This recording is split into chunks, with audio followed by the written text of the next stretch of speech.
Greetings and salutations, Dota fans. It is I, Badger, back for some more League of Legends Season 9 playoff action. I'm joined tonight by a cadre of very special guests. Let's start with the usual suspect. It is Mr. 8K, Mr. Simply 2-based manager, Dota buff staff, and the most insightful man I know, Logical Dota. Neph. How are you tonight?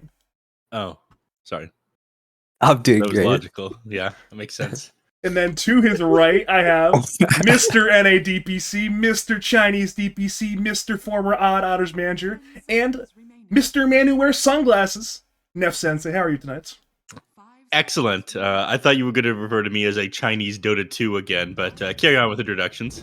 And then to his left, I have a Game 1 Giraffe panelist. It is a man who stood in for some NADPC action yesterday, played very well in those games. I believe he is top 200 in the leaderboard. It is Rook. How are you tonight? Chillin'. I like all the boys here, or all. I was gonna say all the kings, but I prefer if we could switch to monarchs. It's more gender neutral. You know, instead of kings and queens, like you call your friends monarchs. Yeah, something castle. The joke's there. Chess piece, rook. Oh, all right. I see how it is now. Yeah, I would have. By the way, guys, they picked so fast, bro. Anyone notice that? Oh yeah, dude. Oh my god, they're speedrunning the draft. I'm not gonna be on here for too long. All right, let's get right into it and start arguing with each other already. Why didn't they pick a bad one? Is it because it's a shit hero? Nobody banned it out. Wait, wait. Death Prophet and Abaddon are untouched. GG, bro. Both teams Death Prophet is untouched.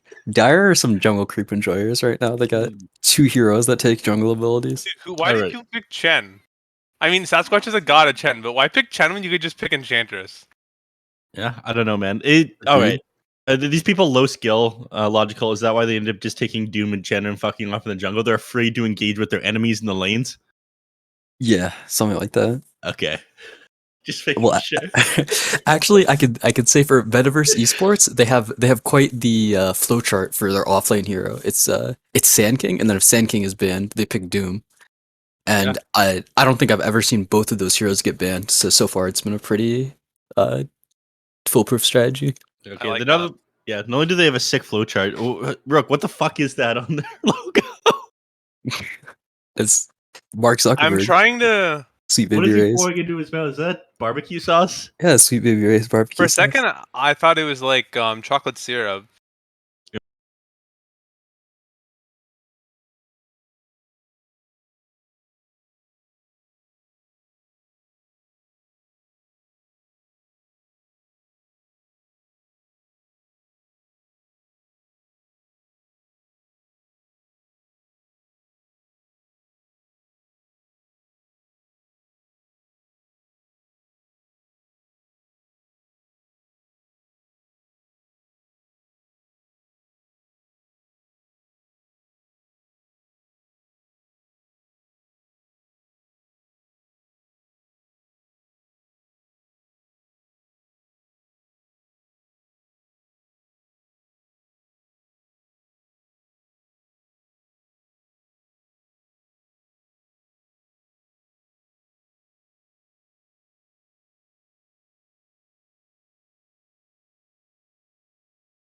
Not mid, because they picked Storm Spirited. I think it's gonna be 5. Yeah. Or 4. I think it's definitely not core. Okay. Agreed.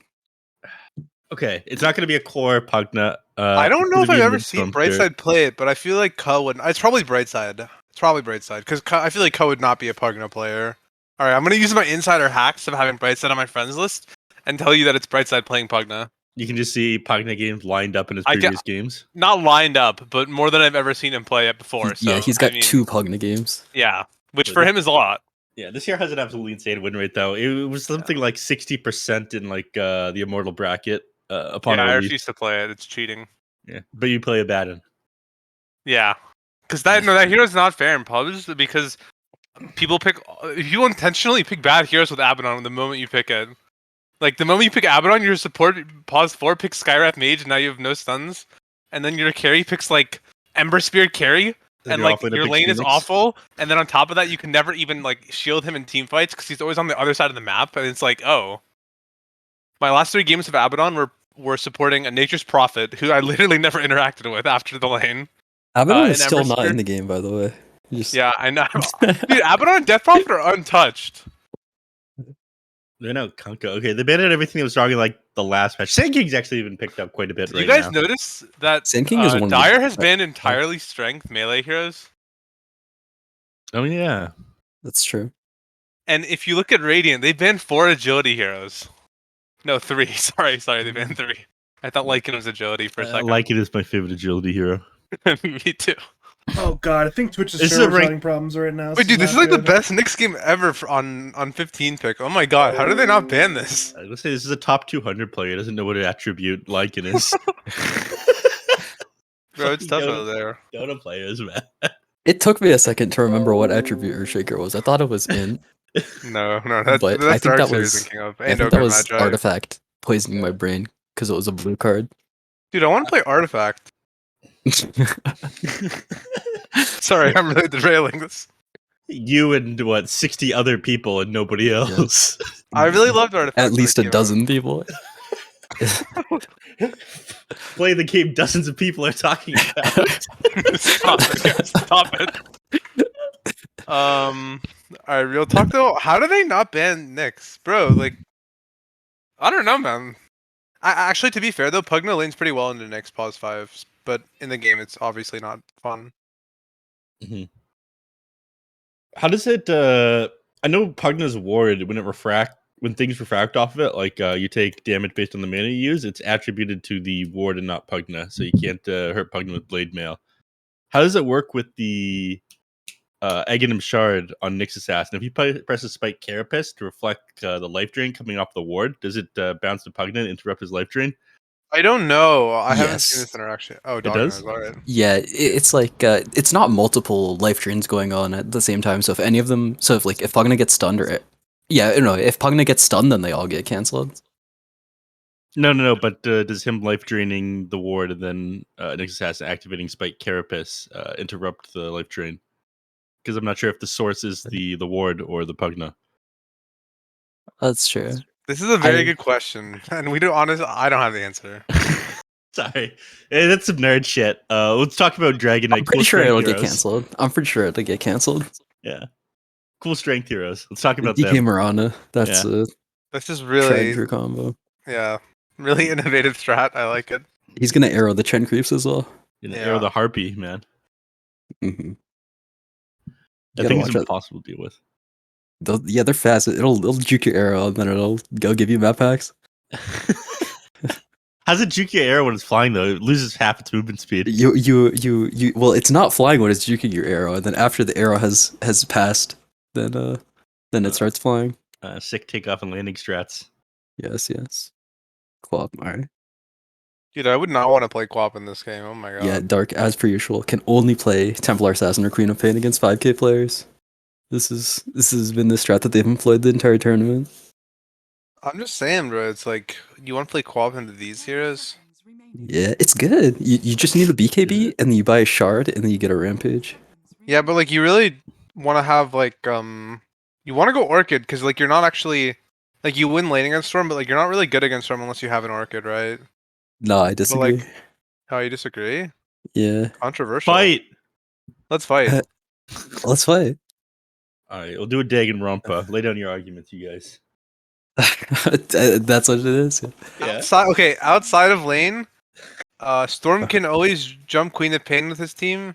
If Queen of Pain ganks anyone, Storm can always jump and kill her. It's not the other way around. Storm has a stun, Queen of Pain doesn't. Storm has a zip that goes past Blink. Blink work one time. Mm-hmm. Drama. Directly after the laning stage, Storm is really good against Quap. Like right after they both get 6, Storm is really good against Quap. But I think after that, especially because, well, no, that doesn't really change anything. But I think the Quap is just gonna go like, Kaya Sane Shard or BKB Shard, and then it's gonna be really hard for the Storm to do anything. Why is it hard for the Storm to do anything? Because the thing is, like, I feel like the Storm can always interact with the Quap whenever he wants, but it doesn't work in reverse. Unless the Quap goes Orchid, because then he can one-shot him. But like, you can't go Orchid into like these heroes, right? You're ruining the game. Yeah. I mean, you shouldn't be able to. I mean, realistically, you can, because this isn't like It's not like this is EG versus Dogchamp. Dogchamp being like, third best team in North America. Mm. I like how there was no disagreement with that. Nice. Absolutely not. I mean, I asked Yard in an interview after Pro Series how it felt be one of the best offline, or sorry, one of the best teams in NA, because everyone else was too afraid to play in the BTS Pro Series. Sag. I mean, Quincy Crew didn't show up. EG didn't show up. They're afraid of Dogchamp. True. It's true. All right. We probably should talk about the draft a bit. So, what heroes do you guys want to see from each side? I mean, we were talking about the Queen of Pain and Stormfury interaction. We're still there. Last picks coming out. I want to see how much reserve time they have. They're barely any reserve time now. 20 seconds. I think Metaverse, like the draft is fine. They just don't want a last pick that's going to be easy for the Stormfury to jump. They need a hard carry. Hey, Anti-Mage is still in the pool.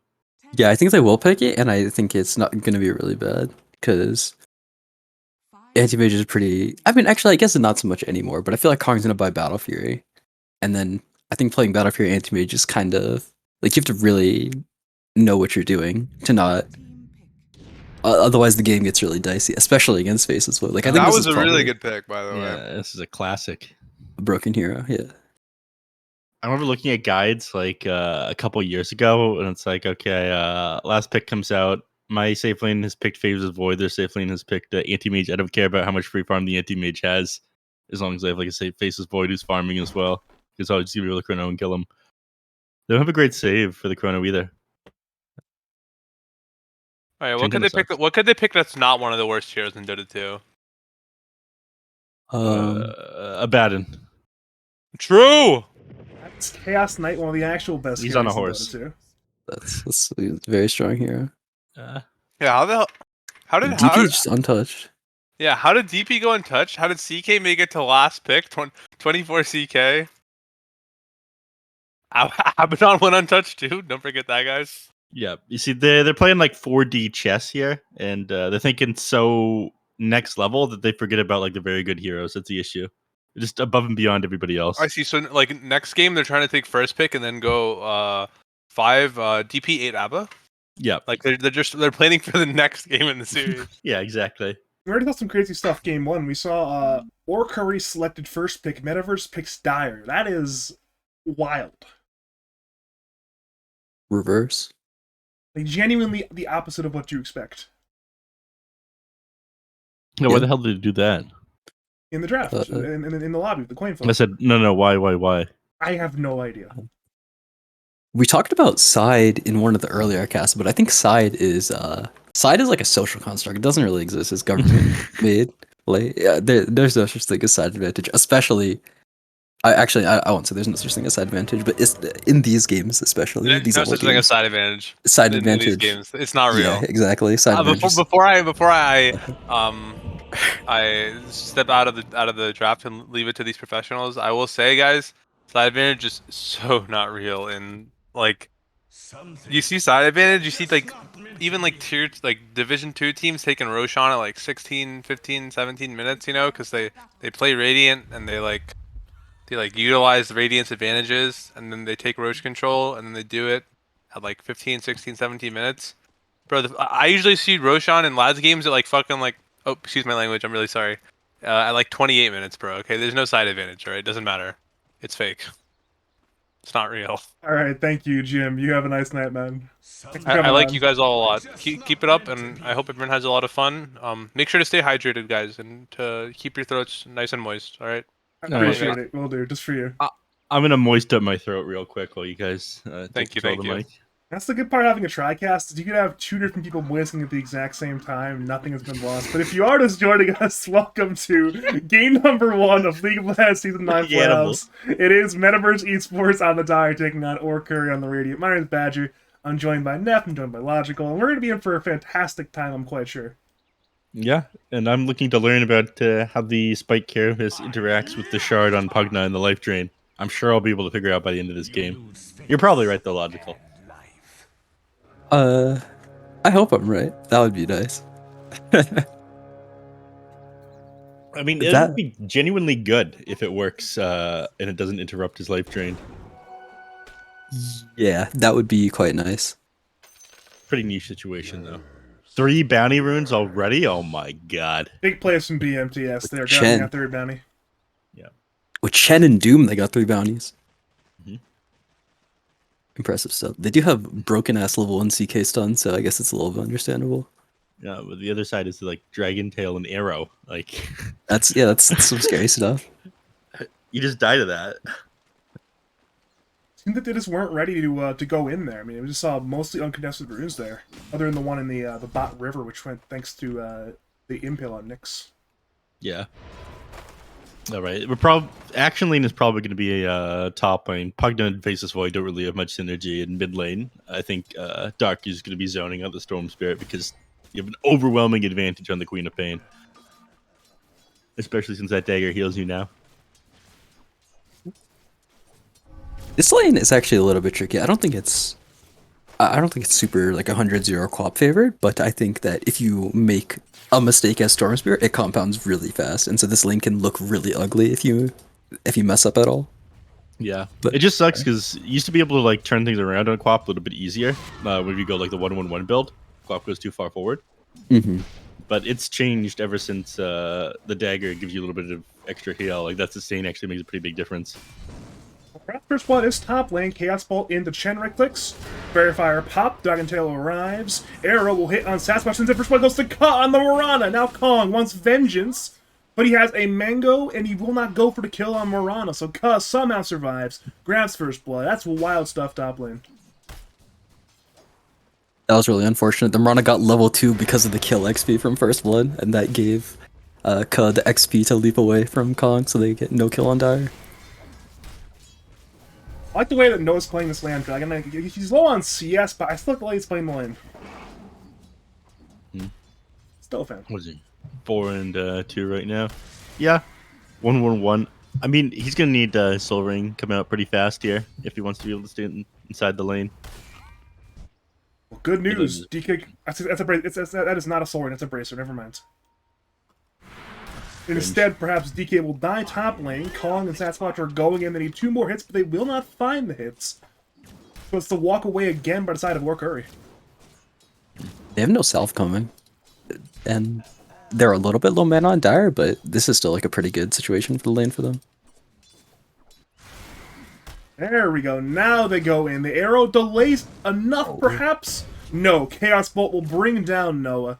Now it's a 1-for-1 in kills, all in this top lane. We're seeing some action bot lane. Jakku is very low, but Jorik and Brightside cannot kill the Doombringer, so it's all top lane so far.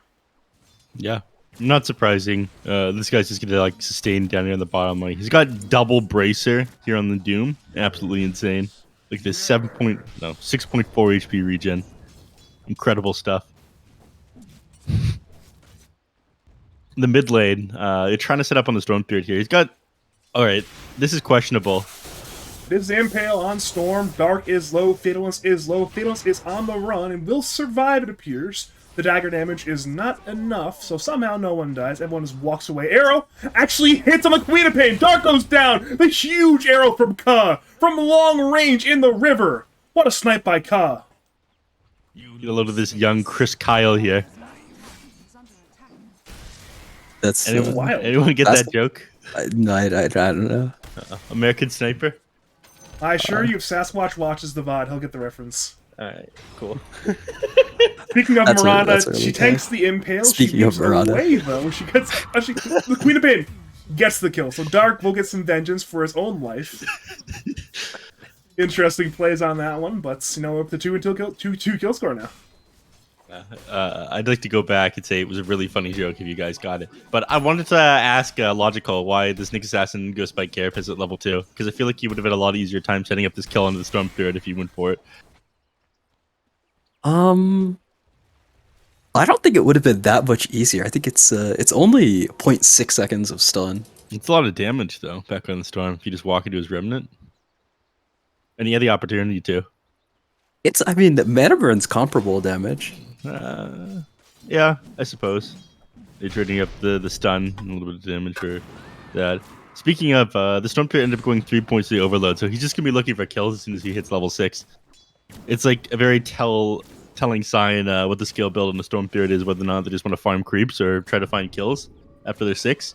Usually you go like 2-1-2, or sometimes I see like Elisa go 3-0-2 if he's just farming. Who'd you say do that? Rayla Lisa. Oh, yeah.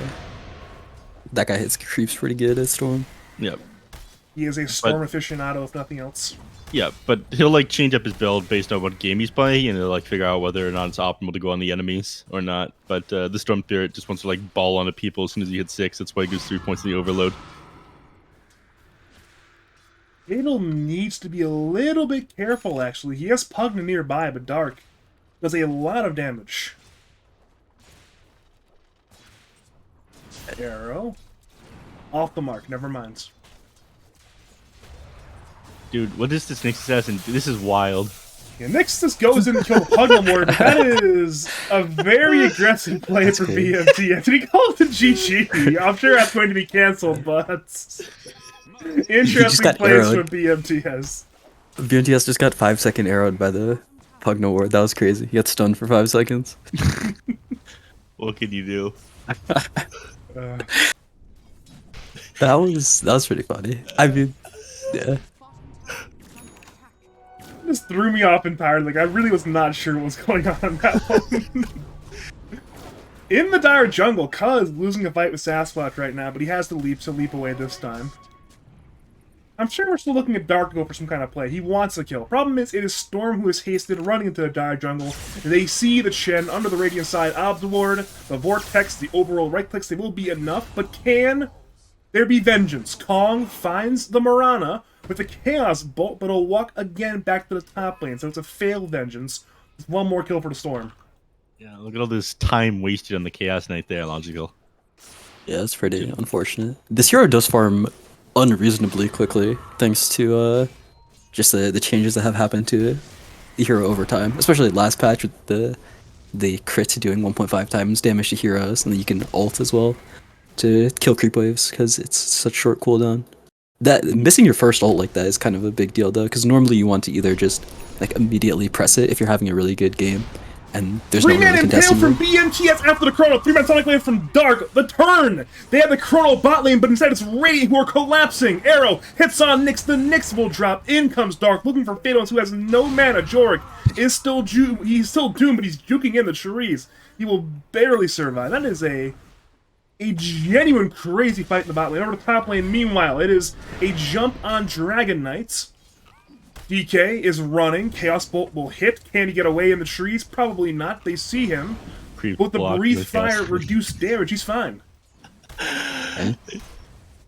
The Sasquatch guy sucks at micro. What was that? There's no way he could be a professional in a micro-intensive game. I expected more from Sasquatch. What can you do? Back to top There you again. go. This time This is they what I find was the Dragon expecting. Knights. This Yeah. time he dies. Blocking him with the speed creep. Yeah, that Dragon Knight had a choice to make there. He could have turned around and Dragon Tailed the Chaos Knight. Instead, he chose to Breathe Fire. He like waited a moment there as well. Is that optimal? No, it probably was not. You think he could have survived if he had stunned the CK there, or would he have gone down anyways? Long ball top lane from Storm on CK. Arrow from medium Oh, range. Hits on would have died Chaos still. Knight. He's very low. In comes Joe Rick. Down goes Kong. Another big kill for the side of War Curry. They're up now by 2 kills, but they are down by 1k gold. You can thank our Magiku for that. Yeah. I'll let you make the Chris Kyle joke this time, Logical. American Sniper, yeah? Yeah. Yeah, there you go. I'm learning. Nice. Good one. Jakku is like okay, well, actually I was gonna say he's kind of poor for Doom, but he's about to be top net worth in like one more consumption. Consumption. That's an interesting way to describe the Valor. Consumes an enemy creep. One more consumption. Huh. I guess you're right, yeah. I guess you are right about that one.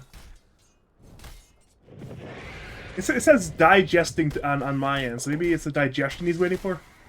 Yeah, I mean, you do get the money after the creep is digested. You do not get it upon consumption. They changed it a little while ago, so the Devour lasts as long as the cooldown is. Like, it'll adjust based on whatever the cooldown has been. Before, you couldn't eat another creep while you were digesting something. You know, your stomach was full. Yes, yes. I'm sure. I mean, look at Doom. He has to have one of the largest stomachs in the game. He's ready to eat more creeps. Huh? I mean, the creeps are pretty big, man. Not that big. I mean, could you imagine eating one of these creeps? Especially the big creeps? You tell me that takes less than 60 seconds? I'm not buying it. I mean, look at it. I'm not an expert on like Doom's physiology, but I'm assuming some kind of like infernal process going on in the gut, right? I'm sure it consumes. That was a faster than big ass something. bird he just ate. I don't know. 60 seconds is pretty impressive. It was a big chicken. Yeah.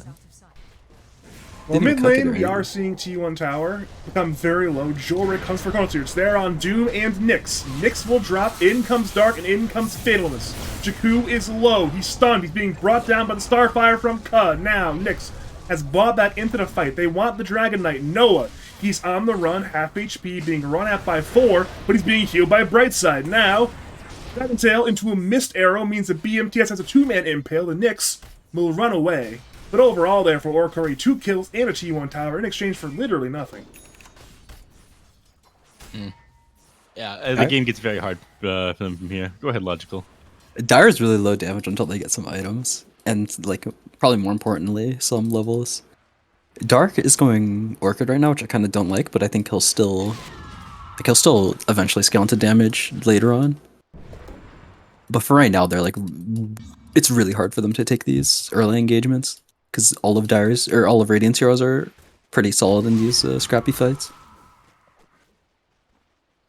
I feel like they have the lockdown to fight these people. It's just like not AoE lockdown. It's all single target, like the Doom, the Chaos Bolt.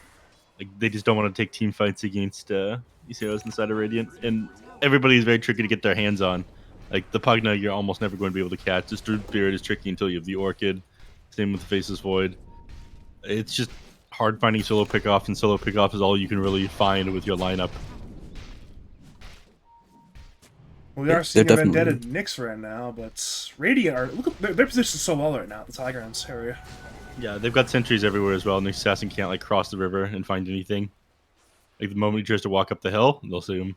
I see him right now. They're aware he's there, but he is still a Nyx. Vendetta, leap away by Morana. The Doom comes in on Pugna, and the Impale will miss. In comes Fatal, looking to save his brother. The MTS, though, is still looking to fight. Dark blinks in. Ka is low. Down goes Ka, but they turn on Dark. They want to bring down the Queen of Pain. Instead, it's BMTS who drops. They move to Queen of Pain, who blinks up to the north side. As that happens, Jorik is running at 4 heroes. Fatal, with the last of his mana, will ball in on Dark, bringing him to the grave. Now Kong enters the fight, but Storm is decrept by Mr. Brightside. Now, Dragon Knight kills Jakku. They move again over to Kong, who will TP away, cancels it, knowing it will get canceled with a bash. He'll turn the Phantasm onto the Faceless Void, but it will not work. Dragon Knight instead tanks that stun.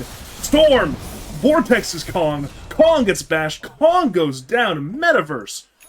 They're collapsing in these key early game team fights right now. Yeah, Rain's doing a really nice job of just running at them, but I think it's really important for Dire to just try to avoid team fights and play side lanes with their heroes right now. Yeah, I mean they were fighting into the positioning that Radiant was just holding, right? Like again, I was talking about it before the assassin walked up the hill. They've got all these entry points up in their triangle covered with sentries. Like they knew exactly what was coming, and it was kind of obvious they knew that one was coming, and they decided to walk up and try to invade the triangle anyways. Brightside chatted up there though. He just started auto attacking people while he was doomed in the Pugna. Huge impale from BMTS. He beta Fatal's on the haste room, but the arrow not on the mark. Instead, Dire still run forward, but Fatal with the haste room gets away. Once Dire gets some BKBs, they'll be like very capable of fighting Radiant. I think the fights will even be hard for Radiant. Noah is so incredibly dead right now. Yeah, He's this is so 5 incredibly heroes. dead right now. Question is not if, but who, and the kill will go to the carry himself, the Chaos Knights. That's pretty nice. Yeah, this is actually a really big kill for Dire, I think. This actually gives them a place to play on the map now. They can take over this, the Radiant bottom jungle. I'd like to see Kong just like walk. I don't know how to draw this. It's like walk into here and just like press Alt and farm out the creep waves. Oh yeah, just take all the farm on the Radiant side of the map right now before they respawn. Yeah. Or like as they're respawning, yeah, that'd be optimal. Alternatively, they could have just like not even left this area and all their heroes, and they could have set up here better. Because Radiant don't have any vision here. So if, like for example, if Dire were playing more heroes here and the DK made the same maneuver where he just walks up the high ground, he could die again, which would be like super nice momentum for Dire. So do you think it was a mistake for them to not do that? Because they could have like gone through the jungle and rotated over to the mid tower and tried to take that, but and they even had all 5 heroes there. Like they were grouped up for it. Mid lane, Blink Orchid by Dark It into would've been the better. Doombringer's Boulder Stun, the Hurl Boulder, and that'll bring down Ka. Yeah. As Jakku is that very happens, good at throw BMTS rock. is in again, but the Nyx instead is stunned. Chronosphere's there on 3, but can they get kills? Nyx certainly is one. They want the CK and the Doom. The Doom cannot get Doom off quite yet. He'll get it now off on the Faceless Void. Both Jakku and Jorik will drop. T1 is dead. Everybody is fighting. Pugna low. Queen of Pain low. Dark blinks away as Dragon Knight is stunned. Speaking of stuns, it's Storm Spirit stunned by Chaos Knight. Storm is low. Moonlight Shadow is arriving though. Ka is back. Down goes Kong. Another arrow from Ka. As that happens, Noah finds Dark, but the Breathe Fire is missed. The Queen of Pain somehow gets away there. And Yeah, now, wow, that is wild. Even with that mess up at the end, the fight's still like nice for a Radiant overall. They lost their mid tower, but they got 2 cores and lost their void. Yeah, there was a super sick Chronosphere. It does suck that the Doom ended up getting off. A little bit of overlap with the Electric Vortex on top of the Chronosphere. I'm not sure that would have made the difference in that team fight, though. I think the Doom probably still would have gotten his ability off there. Maybe the Void survives and the fight's even better for Radiant. I mean, it was still a good fight for Radiant, but maybe even Jorik doesn't die, and it's instead of being like a 1.2k swing, like a 1.8k swing, you know? Yeah. Very unfortunate that the Breathe Fire missed on to Dark at the end there. Yeah, I mean, that's 2 unforced errors there from Curry, and they still won the fight that easily. Mm-hmm. I mean, there is something to be said though. Even though the Chronosphere was very good, they don't really have a lot of damage to put into the Chronosphere. Like your supports are kind of decent. Throwing an arrow and Brightside can decrypt Sokka hero inside Chrono, but even with all those, like even with a nice 3-man Chrono on multiple core heroes, it's a little bit concerning that you weren't able to kill the Doom in the Chrono duration, I think. Yeah, I guess he's kind of tanky, but doesn't have that many tank items. There's a Face Blink Void's Orchid dead. on Jorik. Faces Void. He is dead. And they Very want badly. more, actually. They still want more. But you were saying before that? He very badly needs a BKB. Blink away. Good reaction from Noah, blinking away from Chaos Knight, but instead it's Doom and Nyx finding the Pugna. He's half HP. Fatal. Balls in. Finds the Doom. BMTS is dead. Kong will save Jakku for now. Fatalist will finish that kill, but he's out of mana. The Orchid, the Scream Pain. Fatalist will die. Now Sasquatch, Dark, Kong, they're on the run. Arrow. This time it will be a rare miss, but instead the Dragon Tail will hit. But despite that, Dark will still blink away. Vessel is on him, but Radiant cannot finish the kill. They instead try to run a Sasquatch, but he's too fast as well. Overall, even trade. Yeah. Logical, how do you feel about the Essence Ring not being considered a heal? I think it's. What about it? I think it's interesting. I think there should be, like, that mechanic is very intriguing to me. I don't feel like either which way about it. It's probably nice because of the Wisp interaction that it doesn't count as a heal. That's I'm exactly curious. why they nerfed it. Yes. Okay. Is that what you're looking for? What do Oh, you think about it? they had a Spirit Vessel there, and he ended up popping his I Essence see, I Ring. see. Yeah, Oh. it goes through AA Ice Blast as well. Yep, it does.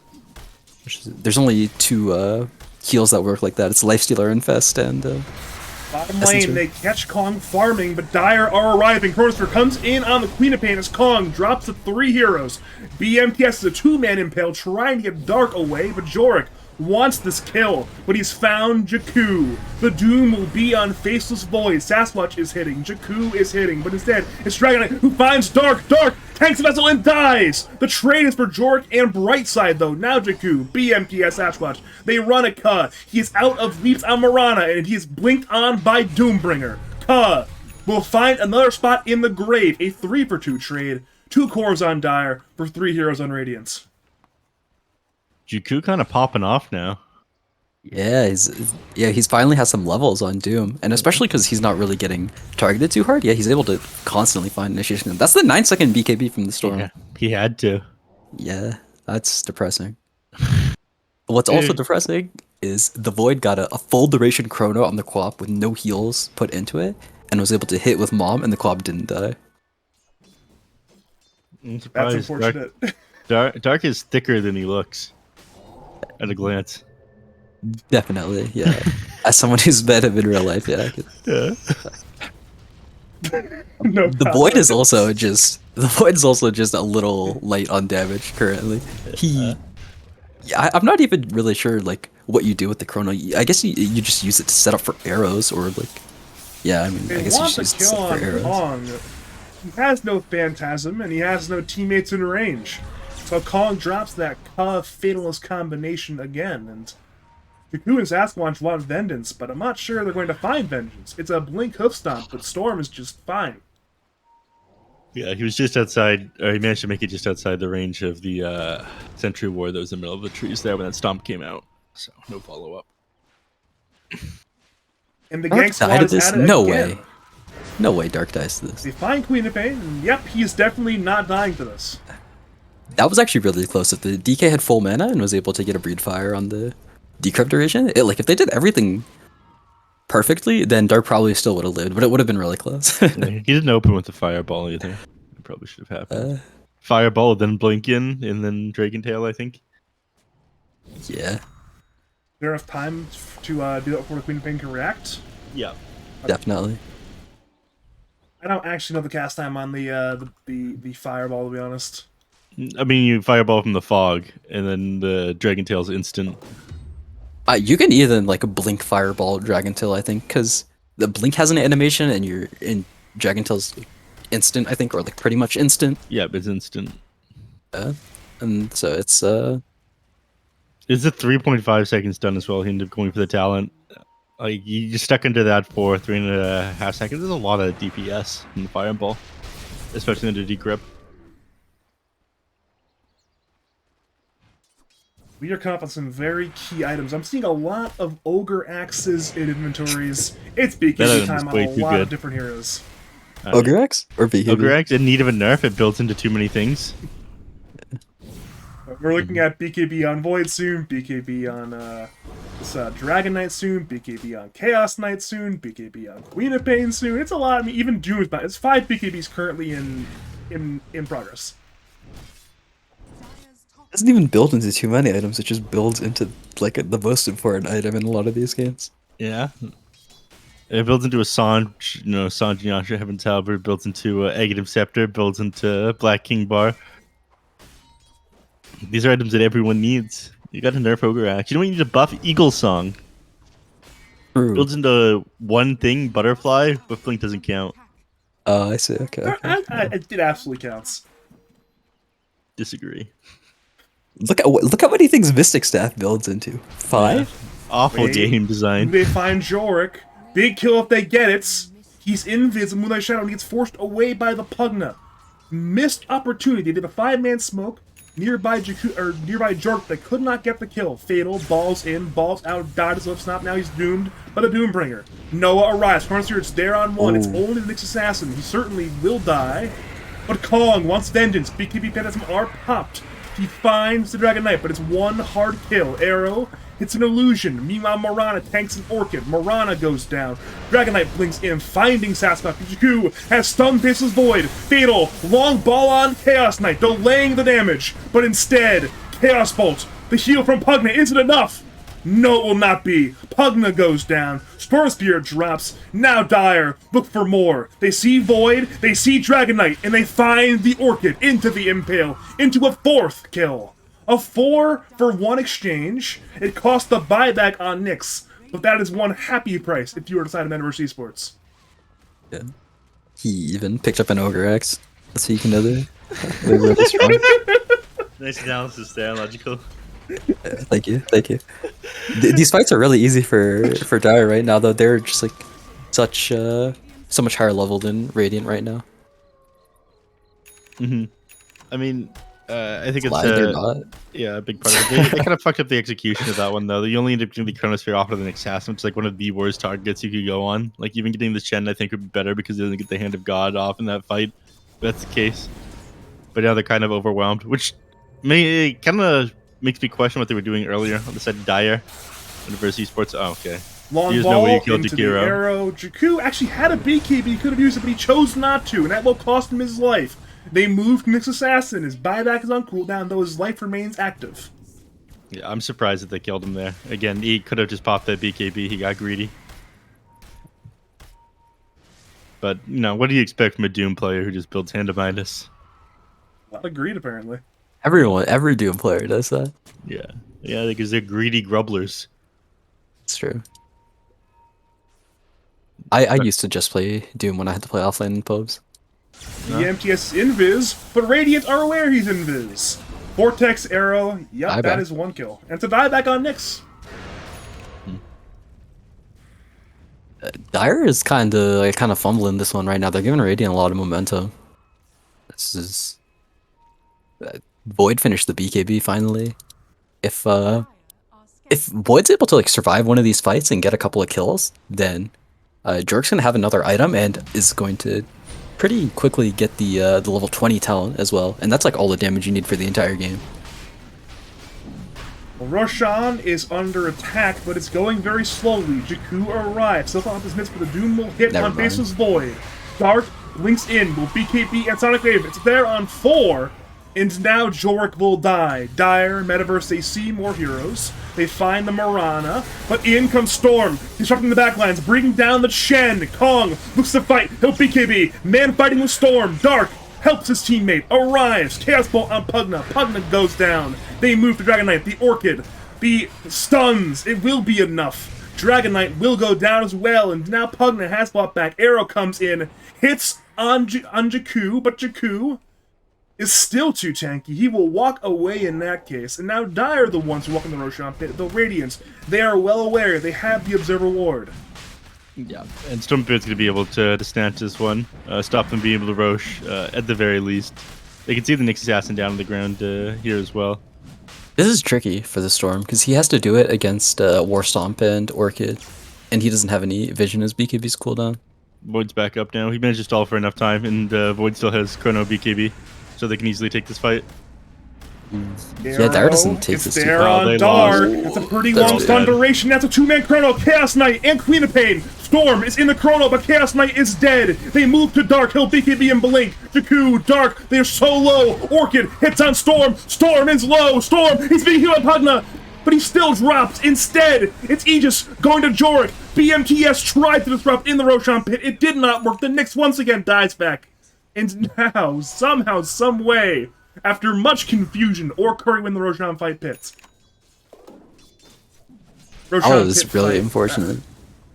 Neph called that perfectly the entire time, but I mean, he hesitates to like go inside the Roche pit right now because you know the Stormbeard's able to jump, and you have to be a little bit more careful because of him, and so it stalls for enough time for the Faceless Void to come in and get his Chronosphere off. It made it even worse. The arrow, like not only does it get the stun off onto the Queen of Pain, but also provides you vision inside the pit. So it's like, okay, I have the perfect setup for the Chronosphere now.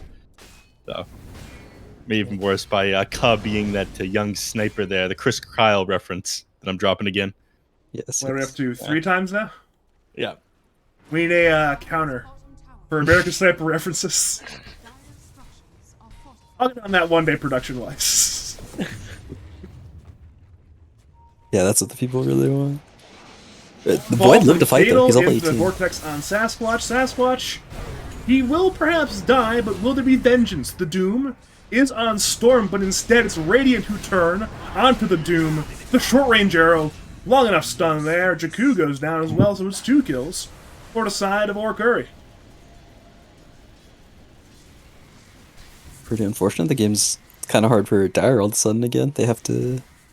Radiant's doing a nice job running around together, making it so Dire can't have any presence on the map. Goon Squad. Yeah, but it's yeah, just like the Tier 2 Europe team. Yeah. Just like the Europe team. In Sky. They're about as good. About as good though. About as good. Better. That team's Equally pretty good skilled. actually. That team's Oh, yeah, but the European. yeah. Agreed. Socialist MMR and all of that.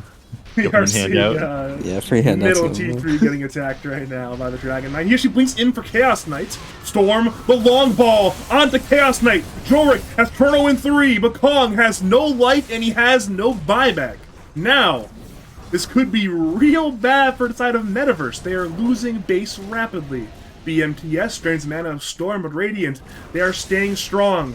Long ball misses, but it's Dragon Knight and Faceless Void on the objectives. Mailer-X, dead. Jakku tries to be stunned once again by Noah. Jork has a Chrono. It's there on Nyx, Shen, and Doom. What a fantastic Chrono! BMTS and Jakku both drop 2 more kills for Or Curry. And they have broken this game wide open. Only a 1k net worth lead, but net worth means nothing. Buildings mean everything. And they're picking out tier 4s even. Yeah, I mean, they can't go tier 3s right now. Tier 2s is still standing on both the top and the bottom lane, so if they want to close someone up, they have to go. Alright, they get nothing. Getting one tier 4, getting like 80% of tier 4 is super irrelevant. It's way better for them to just go farm the entire map for this like 20 seconds and control an area. Yeah, makes sense. Takes a long time to get through tier 4s, I suppose. Thank you, 21 armor. Yeah. And it's a 26 tower. Yeah. It's impossible to kill these things, actually. You can't just go throne anymore. Radiant also has like a pretty mediocre lineup at taking towers. DK is pretty good, and I guess support Pugna is above average for a support hero. DK doesn't do it fast, though. He just does it because of corrosive breath. Yeah, exactly. It's like limited by time. It's not a speed thing. Do you see the base race that happened in China the other day? Yeah, it was lower div, right? Yeah. There's a leveler tiny that beat 5 heroes. Yeah. Yeah, that was What good. can you do? What? Yeah, what can you do? Dude, there's a play sounds in, pretty bullshit, South America actually, when you say it like that. Jakku Oh? blinks into 4 heroes. This is wild. Dark. Does he DK. have the damage? Phantasm pop. Jakku dead. They will trade for the Aegis of Jorik. Now BMTS looks in the backlines, has the Impale up, but cannot find a target. Jorik time locks away, but he's brought back in by Kong. Fatal, long balls, BKBs trying for Kong, but the illusions are destroying the storm. BMTS gets stunned by Noah. He will get away on Nyx, but he stuns DK on the way out with the Spiked Carapace. Now, Dark blinks in. He will dagger Noah. Noah is kited, orchided, impaled, rifted, and brought down by the entirety of Metaverse. 2-for-1 trade there. Not fantastic for Metaverse, but perhaps now they have a window. Yeah, that's the corrosive breath coming in clutch for the Nyx assassin, despite carapacing the damage over time on that one, right? A little bit of stun. Just a little bit I of wasn't stun. watching, but there's actually like a lot of things for the Nyx to carapace off the DK. You can do it off the corrosive breath if he hits you, if you're in the AoE of the splash attack, and you can also do it on the fireball. It's super easy, just because it's massive and it's on the ground. Yeah, and it lingers for 2 seconds on you as well, just like the macro pyre, so you can just like walk through it and swipe carapace afterwards. Oh, you know what that reminds me? Mhm. There was a there was a Jakiro in one of those in one of the Europe games, and I forgot the casters. But they were just like, yeah, Macropyre stacks complete. The Jakiro got a refresher shard, Mhm. and then the casters were like, oh yeah, that makes a lot of sense that they gave it to the Jakiro because Macropyre completely stacks. And It's just just- like, What? which is just completely false. Did it ever stack like that? I know. Yeah, it did. It did. The damage on like disruptor ult will stack even though it's a debuff on your hero. You can drop like multiple static storms and do extra damage. So there's a couple weird interactions, but I'm pretty sure Macro Pyre doesn't because it's the damage based on the debuff on your hero, right? And it's a non-stacking debuff. It's gonna be completely false. It used to just be something that was on the ground, like it didn't put a debuff on your heroes. Just if you're there, you take the damage, and then it's stacked. But Well, it was Liquid Frost. That's the real reason why you give the refresher shot to the Jakiro, right? permastun people with liquid frost, yeah. Yeah. How much stone do you have? Ice Path into Liquid Frost, Refresher, Liquid Frost, Ice Path, Liquid Frost. That's a lot of stun, right? I think you'd probably just want to set up the double ice path instead of trying to liquid frost that. Double ice path is very ownage. You'd probably just want to cast all your spells. I don't think you're going to try to solo chainstone a hero as Jakira, especially not any BKB heroes. But is it plausible? Sure. I don't think it's possible to get Liquid Frost into Ice Path. I mean, Ice Path into Liquid Frost, refresh Frost Ice Path into Frost again. Like, what's the cooldown on Liquid Frost actually? Is it like 12? Yeah. I guess you couldn't get Frost into Ice Path in the Frost, but I'm sure the potential for stunning. Throwing a Macro Pyre, 2 BKBs with Jakiro, I'm sure there's some plays. How'd you know that was 12? You're a fucking nerd. I know, but thank you. I spent time around. It says it directly on the chart, but I was also pretty sure it was. It's the same as no, it's not the same as Liquid Fire at all. But yeah, I feel like I remember that. I remember that as well because it's been the same cooldown since it came out or something. Yeah, it has. They haven't changed the cooldown around. I think they changed like. Didn't they add something to it? Probably. I'm not sure they did. I think I'm making that up. Base damage, casting, cooldown. Yeah, I don't think they added anything to it. I think it's just been like the same since because people build that. It's like decent. It's like not good enough to build every game. It's really good. But it's like pretty good. Like you'll get it eventually, but it's not like, oh, I need to get this egg shard first. Like I want to build 4 staff or Yule Scepter a lot of the time.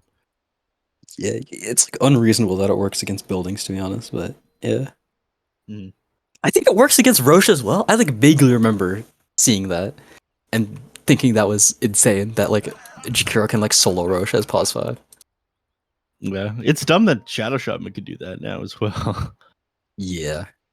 You only need 1 point of wards, right? It's like 1 point wards and 4 point shackles, and you can just solo Roche, right? You can do it straight at level 6. I when this first came out, I was like testing it. If you have like 1 salve, 1 mango, and level 6, and you can do it with the. I think I had like level 2 shackles, level 1 hex, which is like what you probably should have as shaman at level 6. Was it a pre or post minute 7 Roshan is my question. It was a minute 10 Roshan to emulate what would happen in a real game if you bought the tome to get your level 6. Maybe that's powerful then. My concern was I always thought the buffed up Roshan would be too strong, but apparently not. No, I was aware of that one. I used I'm a really big lobby nerd. I actually take quite a bit of pride in knowing my way around private lobbies. So I use the speed up command.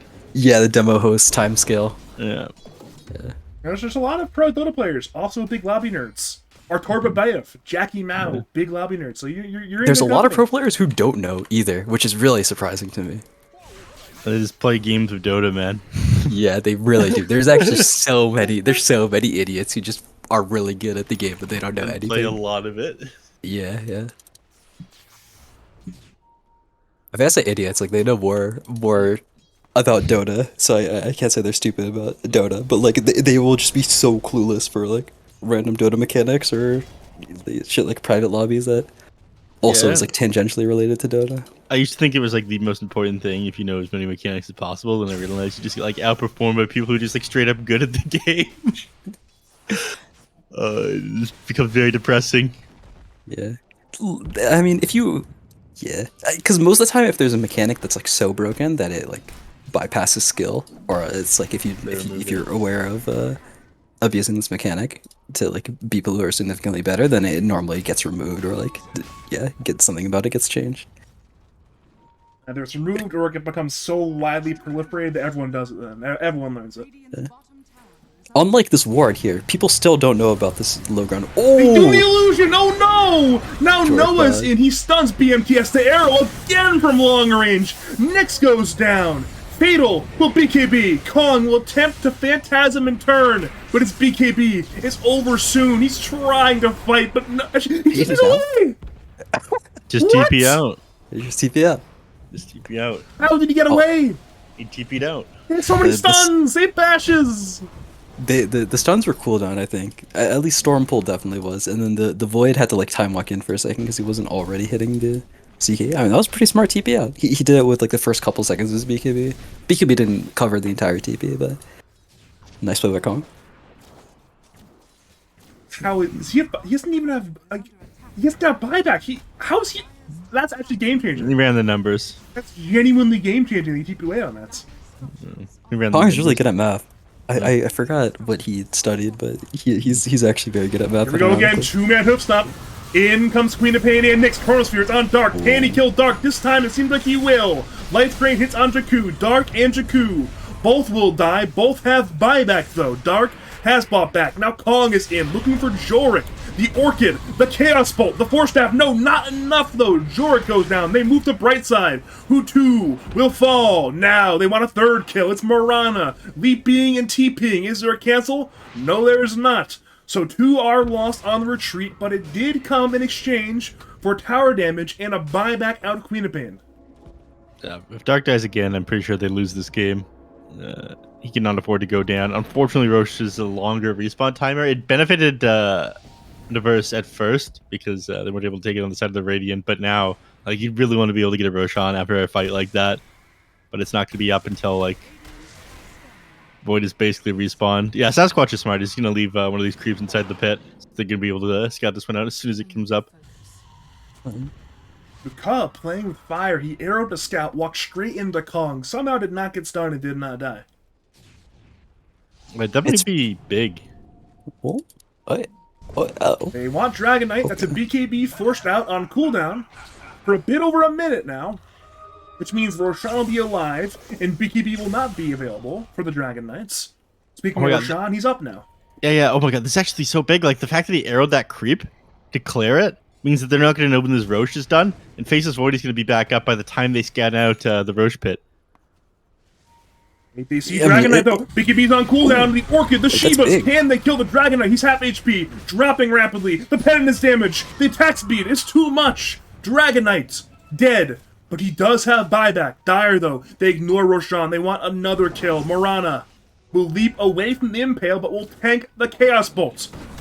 He is stunned, but not for very long. Is there follow-up? Orchid, the dagger from Queen of Pain, and in comes Jakku. But Morana is forced away by Mr. Brightside. So, again, Radiant. They get away in a way they probably shouldn't have. And Roshan is just still alive. Yeah, they haven't got it out yet. Though, I mean, they have it now. But this ended up taking them so long that now all the heroes are back up. Chronosphere is back up again, and Dragon Knight has buyback, so they're going to be able to take this team fight. IMHO, TBH. Thank you. For real. You're seeing Brightside get jumped on. That's Fatal. Balls in for the dire side backlines. Brightside tries to get away, but he's once again stunned by Jakku. Noah finds the Nyx as Doom hits on Dragon Knight. Fatal falls around. But importantly, Chaos Bolt hits on Dragon Knight. Sonic Wave, I think, actually missed the Chronosphere. It's there on 4, but is there damage? No! Shen low, Shen dead. Jorik BKBs, but Dire remain alive. Dark repositions. Jorik will BKB and TP, and now Cub, Brightside are on the run. The Orchid, the dagger, the Force Staff again from Mr. Brightside. But Jakku cares not for Force Staffs. He wants the kill. He finds the kill. Brightside 2 drops. Both buyback. Jakku is being bashed. He's trying to escape. Now it's Jorik beeping away, but Chaos Bolt is on Jorik. Life Drain kills Jakku, but Kong could not finish off Jorik. Impale hits on 1. Dark is in. Void is forced in. He's being healed by Pugna. He's trying to get in, but no. Jorik dead. Dark dies to the Pugna ward, and now Brightside is dieback. BMTS runs. The Vessel, the Dust. He's solo on Nyx, but he has Carapace and Juan. He should survive. And he will survive. Arrow again! Revolvering by Ka! The team did 6! He had no vision! One play from Ka! And now it's Kong near the Roshan pit on the run. He must run, and now Radiance may have a chance to Roshan. This is absurd! That's Chris Kyle, right? My man. That fight was fucking insane, though. Yeah, that was a fucking huge Force Staff out from Brightside in that team fight. If that didn't happen, like, just barely pushed it up on the high ground. I think he, like, clipped the high ground, too, and, like, he, like, clipped up onto the high ground afterwards. The Force Staff didn't quite get him over that. It got the rest of the way from, like, the game, like, repositioning him onto pathable terrain. It was very, very clutch. Because if he doesn't go up the high ground, Doom doesn't end up going up there. The team doesn't end up going too far forward, and Metaverse Esports just ends up like absolutely dominating that team fight. But he managed to bait them just a little bit further forward. So bright side clutched that entire team fight out, in my opinion. But getting them to extend forward. Pugna's like the no, definitely not the most important hero in these team fights. Pugna is like a big deal, a big resource in these. Yeah, it was a Viking big team deal fights. in that last team fight, though. Definitely MVP of the previous fight, in my opinion. Yeah, I mean it is a hero that's like very important to jump early on because it's swishy, but the It's decrep. sweeping around. We're in again. Roshan is low. Phantasm is popped. Doric BKBs. Ka goes down. Now Dragon Knight, who's doomed. Two will die. Neither have buyback. Kong finds Doric, and the stun from Jakku is just too much. Now all three dead heroes have no buyback. Fatal balls in, looking for Aegis, but he cannot find it. He's now forced to TP away.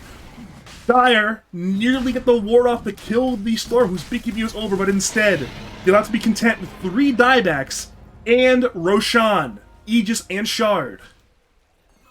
Did Sasquatch just fucking loot that shard? Yes, He did. The only He already has a shard, too. yeah. Wait, is Nyx gonna eat the shard? I guess no. I think he's saving it for Jakku. Jakku shard is so good. Like this Infernal Blade shard is not unreasonably strong, but it's like very strong. But no one really picks Doom, so you don't know about it. Knows how level death works. Yeah. But BMTS is gonna take it, of course. Yeah. I miss Level Death. That was... It was dumb, but I liked it. For some reason, the Nyx Assassin shard is written magic resist reduction, but it's actually spell resist Oh, reduction. yeah. So it amplifies itself. Pure, yeah. Here we go again. It's one more attempt at barracks for Metaverse Esports. T3 mid is glyph, but the damage and the attack speed are immense. Kong, Dark, Jakku, they're all hitting. T3 is dead now. Radiant lack 2 cores for 30 seconds. Melee, range racks both are dead, and they want tier 4s. Both How teams are can we beating fight to them. this spooky skull? In the boots This of is just bearing. game. They have no buyback, and the storm doesn't have max or no. anything. Noah will attempt the salvage, but the throne is half HP. Fatal. Long ball on Shen, but no, the throne is under severe duress. 1/10 HP, dropping, and dead. Metaverse Esports somehow, some way, win game number 1. And my god, what a fantastic game of Dota. I was expecting That a game blowout. was- I only ever cast blowouts with you, and this one was actually a back and forth game. This happens every single time I watch a lads game. I feel like both teams throw the game multiple times. You could never be sure who's gonna win in the end.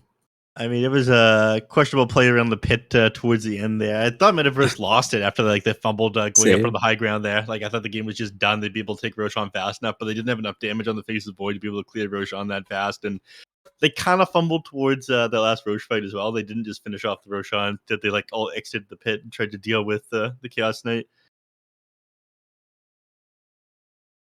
Yeah, there was like a full minute or 2 minutes. I feel like that we were just talking about how dumb pro players are that don't know how to use private lobbies, and or Curry was just like farming the map the entire time with an Aegis, and they're just increasing their lead over and over again. And then finally they took a fight, but even after all of their lead compounding, they still didn't decisively win the fight.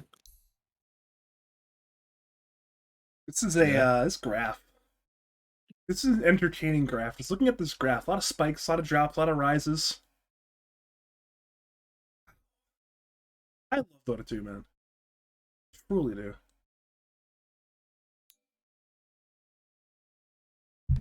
Oh god. Oh god. Oh no. I didn't set my fantasy roster for North America this week. Wait, Badger, not Badger, sorry, Neph, can you go check what placement I got for the 27th March on Fantasy? Which region? NA. Oh, I have to scroll pretty far down for this one. No, you Wait, don't. no, No, you're you the don't. One, you're first? Wait, you're global Look- third. Yeah. What the fuck? I know, I fucking snapped last week, 2 weeks ago. I think he saw me bragging, like, oh, I beat Logical, I'm bragging. He comes back in this third globally. I got top 5 percentile. I mean, that's not bad. But this next week, I got nothing. I really got to hope China carries me. You Alright. are I the picked Chinese two the Dota cut expert. players. I picked two the cut players. Dude, Wait, you can do multiple regions? Yeah, but you only get the reward for top region. Oh, I see. What do you mean you have two of the cut players? That'd be- I put two the cut players in my roster because they play two series. Good luck. Thank you. What's yours? Do you just have 5 Quincy Crew players again, or what? I think I have 5, or I think I have 4. Let me check. I have the ability to check this. I have Yes. 4 Quincy Crew players and Arteezy. I see. I have a gold Arteezy, so I'm ready to go. I have Uwar, SMD, Quinn, Podlo, Overlom. Dude, I was insider trading for like the first 2 weeks. I knew who's going to be a stand-in for what teams. That's the only reason that I'm getting top 10%. I guess in that sense, Logical also is insider trading. I mean, he's got a lot of information from scrims. He knows who's playing, so Yeah, you piece of shit, Logical. we gotta Oh, you say investigate. that, but for 20 March, I picked Podlo, and he only played 1 out of 2 of their series. Yeah, I called up some friends and asked if Pablo would be playing that week. Well played. The first week I got 75 percentile as well. I just picked all of EG. I have top 10 percentile every week, but dude, last week for NA, I picked 2 dog champ people. Sorry, 2 weeks ago. 3 dog champ people. I picked Stonebank, Yaren, and B9. Or 20? Yep. I picked B9. You all carried me though. Likewise. I got 46 points for my war. 46, 45. 48.8. Fuck. Yeah. I got deaths and then some useless ones. GPM, tower kills, and team fight. You had 15 points from tower kills on this card. Yeah. If you get a little lucky, then you can get a fuck ton of points from tower kills. Yeah. Well, Quinn plays Spirit Hero, so he's less likely to kill towers. It's true. Than Quincy Crew. I have Gold Quinn, but it doesn't have runes grabbed, which is the only important one. Yeah. Dex City just turned off water in his entire university, Pog. That sounds bad. Isn't that illegal or something? It's fine. I got this. I get the witty banter.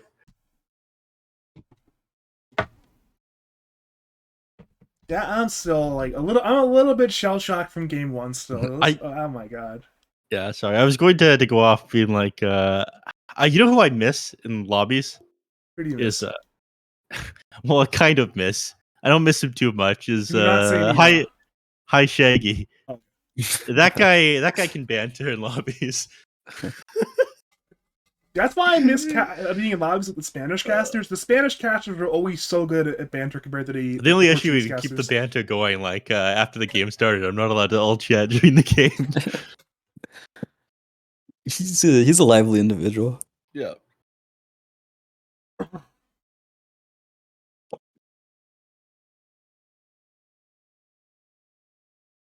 Alright, we were just waiting on Fatalness to take a slot, join on go to the bathroom. G game 2. You go to the bathroom, Neph will be here. Or not Neph, Logical will be here. Yeah. Speaking of Hi Shaggy, Ben came into my Twitch chat yesterday and told me that I abandoned NA Dota. It wasn't by your choice though. It wasn't by my choice. I would have asked it NA Dota if I was given the choice. NA Dota did not appreciate the work of Neph Sensei. They exiled him literally across the globe, and yet he's blossoming, Mm-hmm. Here I am in my lane, thriving.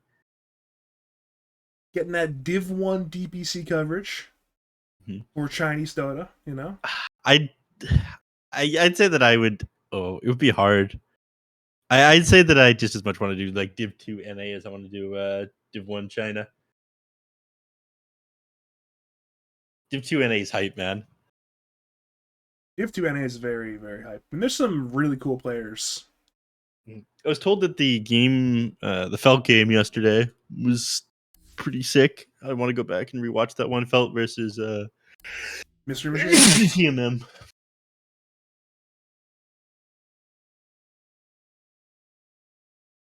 Oh, nice. Came back. The draft didn't even start. Yeah. Yeah, we're having difficulties pressing the correct buttons and asking for. Oh, double check my lobby settings because I do not like to mess these things up, and I did not this time. Nice. Are you allowed to leak things, by the way, Logical? How's that Dota buff job going? It's good. Nice. I'm. The perfect I. company. We're I live mean, right now. I don't know what you mean by leak, but yeah, so far everything's been pretty good. I didn't even know like what kind of sensitive information would you even be curious about that would be considered a leak? I don't know. I don't know. It's not that important. I just wanted to ask you how the job is going. Yeah, it's good. It's good. Nice. Who's not connected? Okay, who's Returning to not matchmaking. connected?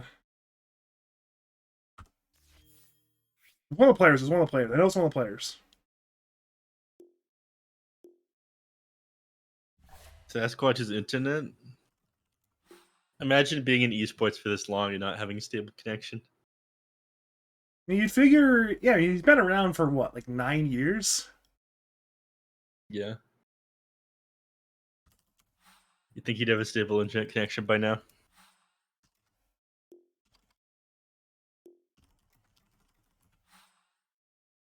Speaking of, I wasn't able to sign into like the networks for Elden Ring. And the support is like, hey, have you considered trying a wired internet connection at least like 10 mbs? I've got. They thought I was like on Wi-Fi at a McDonald's or something like that. I have a gigabyte internet connection. Is that going to be the new challenge? Is can you beat Elden Ring playing on a McDonald's Can Wi-Fi on a laptop? you play it in a single McDonald's, in a sitting in a McDonald's before they ask you to leave? I think That's a really good.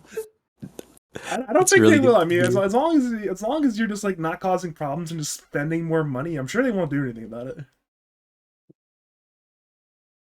Yeah, but how much money do you have to spend? I don't know. No Buy headphones. Buy lunch. You're gonna need headphones for sure. Else they're gonna say something about it. No headphones, and you don't buy anything. Can you beat it? Oh no way, dude. Before they No kick way. you out. You That's a see the real speed? speedrun. Yeah, exactly. Yeah. I've seen people like I've gone into McDonald's before, and there's sometimes people just chilling in there having like phone calls on speakerphone. There's some It like depends weird where stuff you sometimes, but Yeah, I feel like McDonald's is like the American embassy of any area. You can have some wild individuals. Also, when you're overseas, there's always food, internet, and people who speak English in McDonald's.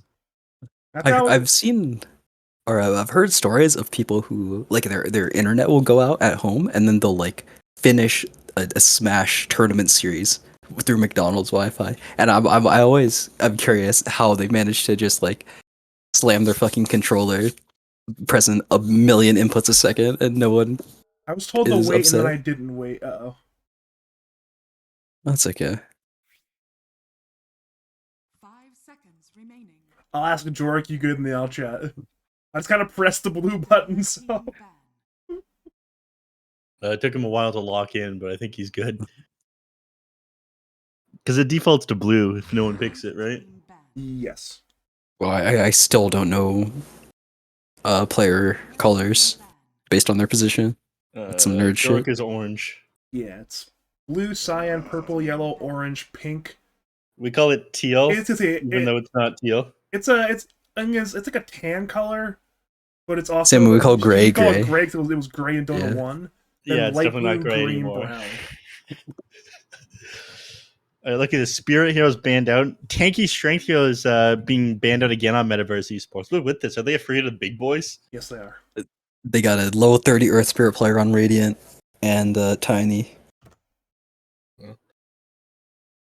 Yeah, I guess Tiny Band makes sense. The Ember Spirit as well. That hero it continues to be busted. I don't know how you balance the Spirit Heroes, man. Gap closes and like catches are just way too good for what a mid laner needs. In fact, it's even being played in safe lane like SA and shit, right? Yeah, not just SA, yeah. I mean, Ember has seen some play carry just like everywhere. I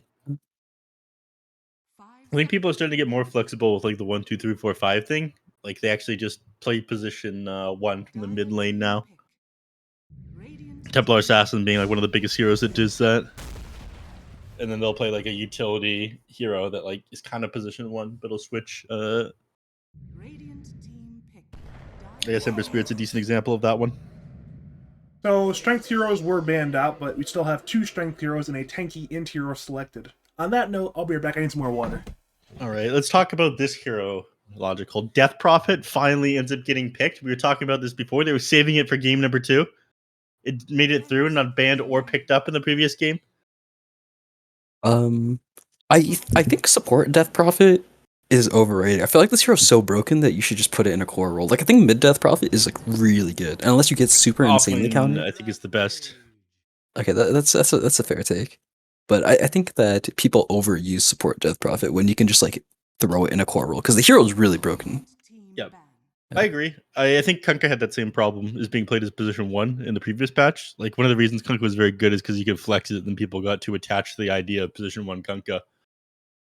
I think same goes for Death Prophet. Like people are too attached to Death Prophet, so they're like, okay, we want to play this in a support role then because we want to pick the hero, even though it's like way too good as a core. You can go ahead and disagree with me and say, Neph, you're fucking stupid. You have no idea what you're talking about. You're washed. I disagree with the Kunkka. I think the hero, especially last patch, was significantly better as a carry than it was as a mid. But I mean, your take was that people should be flexing it mid more often than they do, which is probably a sentiment I can agree with. Yeah, fair enough. I'm glad you did not hesitate to call me stupid. I mean, you watch these other casters, everyone's afraid of calling each other out. But I'm not going to just end your career because you disagree with me, Logical, okay? I'm aware, yes. Last, obviously. You'll never work in this town again. Don't you ever make me look dumb on camera. Alright, Medusa banned out. Makes sense. That hero, I feel like, is one of the stronger heroes inside the patch as well. It was being picked up a lot in the open qualifiers for China. I feel like the other regions didn't catch on to it as fast, but now it's kind of like universally accepted as very good. Yeah, it's definitely one of the better. It's like probably the best of these Scotty heroes that are still around right now. I think like Terrorblade, Luna, all these heroes are falling off at least marginally, but Medusa's still really strong. Yeah, she's jungles. I feel like one of the reasons why she continues to be very strong in this patch is she deals with the jungle changes reasonably well. Yeah, nothing has really slowed her down that much, and she's too tanky for the enemies to just like blow up very quickly. I don't know. What's your take on it? Yeah. Yeah, I mean it's a hard hero to jump, and then I think the laning can be very solid, just because Snake is. If you know what you're doing with Snake, then it can be. Even though the hero is supposed to be really weak in lane, it can be annoying to contest. And the game plan is just very simple when you have Dusa. I think that's just a very nice thing to have, especially in your win condition hero. Yeah. Game much easier to execute at that point. Skywrath Mage, I hate this hero with all my Really? heart and soul. Yeah. Do you like not like people picking the hero, or do you like not like the hero? I don't Just like the hero. I think it falls off too much in the late game. I think Oh, I what see, it provides in the early game isn't enough. Now there's like, ever since they introduced rubber band mechanics like years and years ago, like it gives you such an overwhelming advantage during the lane, but you kind of lose that all. And I feel like he doesn't win the lane hard enough anymore, especially with all the changes like not being able to suicide onto neutral creeps or towers as efficiently as he used to be. There's like a lot of kill potential here with the Sand King Skywrath Mage lane, but I just feel like he doesn't do enough in the late game as support, and for current year, that's kind of bad. I think that I don't like when people try to buy like Atos and stuff on Sky. Oh, actually, more specifically, just Atos. I think. Can you stop giving away our address? I don't even remember what I've said. No, you were saying you don't like it when people build Atos in Skywrath. Yeah, no. I was trying to. I'm wondering what people was saying when he said that. What But did you say? yeah, 2 minutes I think ago? said something about a Game one. flowchart offlaters. Yeah, that's true. I definitely said that. Okay, yeah, but I think Skywrath Mage, like the best utility of this hero is you just spam your keyboard on the stunned hero. Like you just put your cursor over the stunned hero, you just press all your buttons, and that's the best utility of this hero. I think trying to like solo kill people with Atos, it's like it gets too dicey, and there's too many ways that you can live against Atos guys. So I think the best way to scale with this hero is you just pray that your offlane player is going to carry you in the disabled department, and then you just buy a lot of damage like Ags and E-Blade and whatnot. And that's one way to scale is you get the you can either go Ags Rush, but I think ever since they changed the build up for E-Blade, that item is perfect for Sky. Mm-hmm. And so yeah, I think like the easiest way to scale with this hero It's actually as position 4. I think it's especially good with Sand King against Tiny. I've seen that combo a lot, where you can just like insta kill the Tiny with an E-blade, and that's the nicest way to scale. Is you just slam your head across the keyboard, press E-blade before you do that though, and then you can blow up a Tiny in the Burrow Strike duration, especially if you got some other nukes to go alongside. Well, I didn't realize they didn't have damage blow up here like Tiny. I guess that's why they banned the Medusa, because it's like they wouldn't do the blow up with this combination. And throwing out Mystic Snakes onto the Skyeth Mage would give you like a shitload of mana back. Yeah, that's definitely true. Anti-Mage and Deuce are like some of the few heroes that can actually live Burrow Strike into Skyrat spells. Yeah. Right. And Tusk pick up the save up against Gareth Mage and Sand King. This is probably pretty good. Interesting to see where it's going to go. Do you think there's better saves?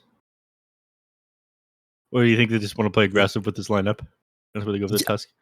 I mean, Tusk, you don't really pick Tusk for the save a lot of I think the Tusk save is nice, but it's definitely not the premier save at all. Yeah, you take like a bad known Oracle instead. That's what you want to do. Yeah. But I think that they're probably looking to pick some kind of aggressive hero in the lane where they can like aggressively try to kill this guy in the Sand King with dust and whatnot. Some range hero like a Drow or something, maybe Gyro, Troll, and so they're going to use the strong laning of the Tusk, Yeah, and then also, of course, you have the save, which is nice. This is a very run at you lineup so far on Curry. Death Prophet Mars Tusk. I do like the Tusk with the Mars though, because there's a decent amount of kill potential there, and you can leave the Mars alone in his lane while the Tusk makes rotations over to the mid. You think Sasquatch is just trying to go back to his glory days, picking the Chen, thinking he's microing? Hero's pretty good. Oh, This is the new StarCraft expansion, right, guys? Yeah, the new StarCraft expansion by popular company Activision Blizzard. yes. Highly refutable. Wait, can we rename the hero back to Necrolite in that case? 10 seconds No. remaining. Okay. He's Well, got that's hero. even more worse. Like, no hero in the game, unless they're saved by Snowball, is going to be able to live SK stun into Skywrath Mage spells with Death Seeker plus 3% on top of it. They're just dead. Yeah. So I think the Tusk save is actually going to be really important right now. Unless And they I take wouldn't- Oracle. Yeah, That's that's not another Oracle. save. Now we have two ways to not die to that combo: Disruption from Shadow Demon and the Cut Snowball. What are the benefits of Shadow Demon over Oracle here? I know Oracle's like an awful hero right now, but other than that, Oracle's not that bad, but I think SD is probably a better hero, first of all, especially with that with the new shard. I think the new shard's really strong on SD. And Demonic Purge against Necrophos is really strong. he stops walking and he doesn't get his Ghost Shroud. The Demonic Cleanse is like, I really didn't think it was going to be as strong as it is, but it's incredibly useful. That's the one that dispels your ally. Like it's a separate cooldown now, which is kind of nice. Yeah. It really sucked when it was the same cooldown. He barely ever wanted to use it. Yeah, I mean, now when you have Ags, you can, like, before you only had three purges to, like, use on anything, and so you had to, like, break one of the enemy hero, or, like, you had to break two of the enemy heroes and then, like, heal one of your heroes, but now you can, like, break 3 enemy heroes and heal 3 of your own heroes, which is really nice. No hero should have that many spells, in my opinion. That's the take. That's a very interesting take, yeah. How can we get 6 ultimates? Imagine a refresher. Yeah. Well, 12 ultimates? 12.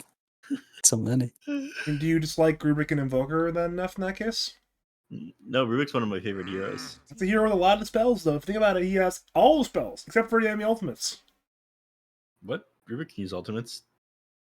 I'm thinking of Morphling. Oh my god. Morphling probably has more spells than Rubik. Yeah. Literally every spell, Neph. Literally every spell. Yeah. They changed it so that you could use like some passives now that were toggleable in the spring cleaning update. Which I think it's like, You could steal Flesh Heap now. yeah, still Flesh Heap. I stole it the other day and I didn't get stacks of strength. Bullshit. Maybe that was pre. What? I forget when it was, but I'm pretty sure I didn't get a stack of Flesh Heap on my Rubik. I was hoping to scale to the late game, you know?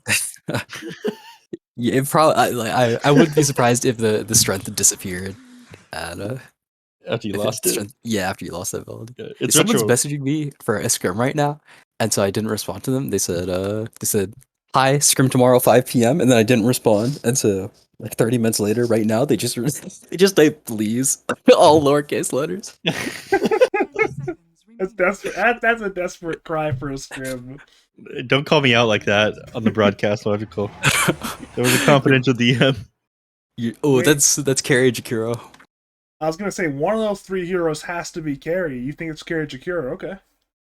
Yes, I can say, but I'll put money on it that it's Carrie Jakiro. This is just some Kong thing. I really hate Dyer's lineup though. I think there are a lot of heroes that Radiant could pick that will like very easily carry the game. Or BKBs will prevent all damage. Yeah, I mean BKBs are the main ones, but just like just any hero that buys a blink and a BKB will be very strong. They can I think- run back. Oh, what's up? You think they'll take double pipe of insight this game? That would not be the worst thing in the world. I think that item is quite expensive, but oh, okay, that's their hero of choice. I don't like that much. Although that is kind of that's a magic immune carry hero. The South American Dota players think it's good, so I think it's good. Yeah, Costa Bile really this hero is really high priority. Between Costa Costa Bile and Costa Bile's Lumiere, American now. Sorry. I say. we'll So go it with Lumiere then. Lumiere's definitely not American yet. True. Keyword yet. You're American. If you play on an NA team for a certain Yes. period of time, you immigrate to North America. That's how it works. Yeah, that's why NA has 8 NA offlane players playing in the DPC right now. Yeah. Upper division. Badger, fast to go. Name a single David offlane player from the DPC that's from America. Little Nick. Oh, you mean Div 1? Upper division DPC. Go name one from America. Luki Luki. He's from Canada. You meant literally the USA. US and A. Yeah. That's true. Moo. Yep, that's the There only we one. go. I was thinking team by team. There's got to be at least one, right? Yeah. There's That's, exactly one apparently. No. America's last hope. Yes, offlane pool in NA is incredibly sparse. I can't think of the It's word. miserable. It's got to be miserable being an offline player in NA. That's why they all leave.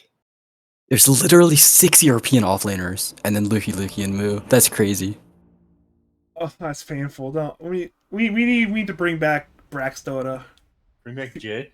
There are more German offlaners in NA than there are American, Oh, or than there are ESAs. Prepare for battle. you know what? We need to bring back Snaking to play offlane in NA. That's what we gotta do. Yeah. Bring back Dota University, man. We need to start up like educations of offlaners here in our home country. Yes. I'd teach offlane 101. Thank you. You Ah. precious weak thing. I don't know what it is with NA offlane. I mean, it's someday we'll have like Little Nick break through, or DNM will become 3 again. Like somebody will break through. They'll be the 412th NA offlaner, and they will literally carry us to a TI win. And then at long last, I can be happy. Low Nick stocks are at a super all-time high. He's like rank 26 right now. He's so high rank. Okay, he's 28 right now, but still, that's insane. Like, that's so high. He ain't that little. Yeah. Oh, God, for real. How little is Little Nick, anyways? He's 25. Bigger than Devi Lama, because he's 32. Wait, is Devi Lama really 32? Rank. Oh, okay. Yeah. I thought it meant years of age. I'm like, there's no way No. that's true. Yeah.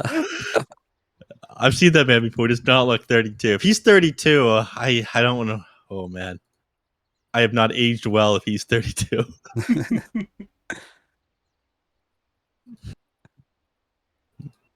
That's my glad- problem right now. Is I have to get the mustache, so I look a lot older than I probably should be. Yeah, I've got a good hairline for somebody in esports, though. Most people are just bald. BMTS caught your joke on that one.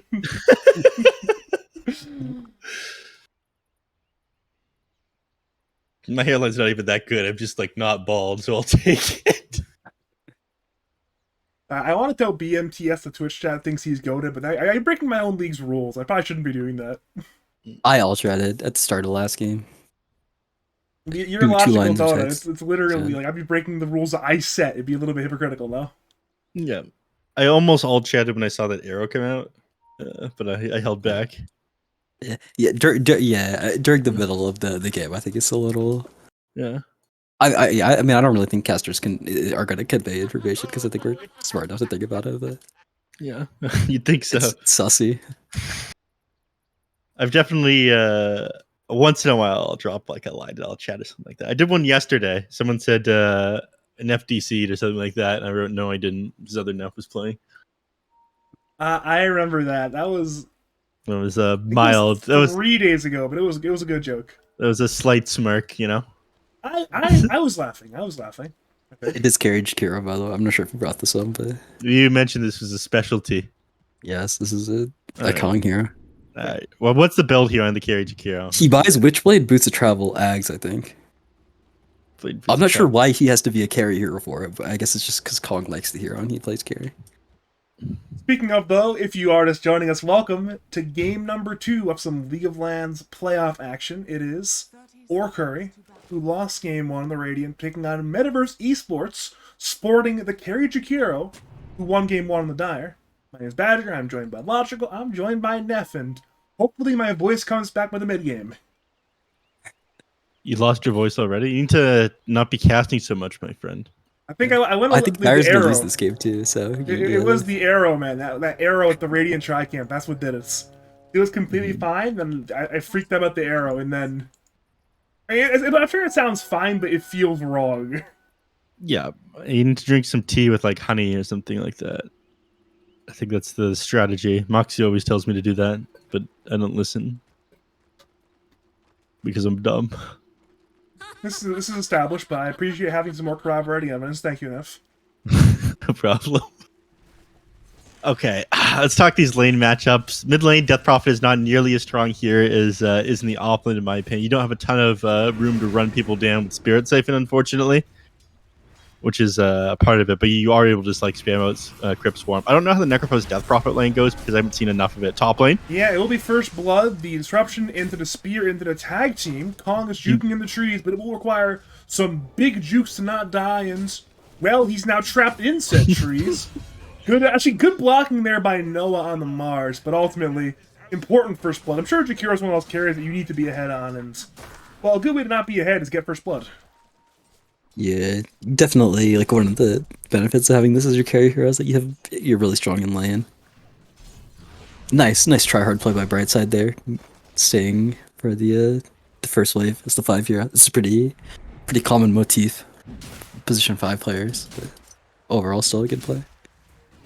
Thing is, you gotta remember the lore, right? Brightside played last season. He played mid.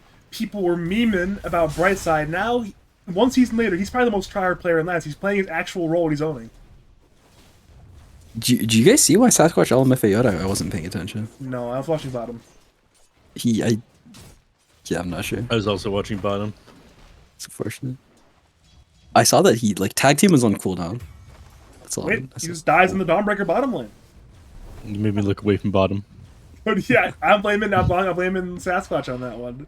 You can believe me. I'm blaming Sasquatch. Okay, I appreciate it. You didn't LMFAO in the all chat, Logical. It's true.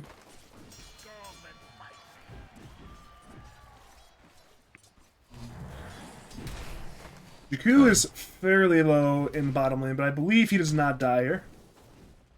He does not die here. No, they can't kill him. Although position 1 Dawnbreaker, it's got to be like scary to play against. Unfortunately, like Shadow Demon is not like the best support for following things up. This would be like a super big kill lane if you had a support with like some better nukes. The Shadow Demon is actually pretty good. I mean, I think it's just like worse than Bane in lane objectively, but for being able to kill the Skywrath Mage, I think they should have some opportunities, especially when Jorik gets like a Orb of Venom or Boots.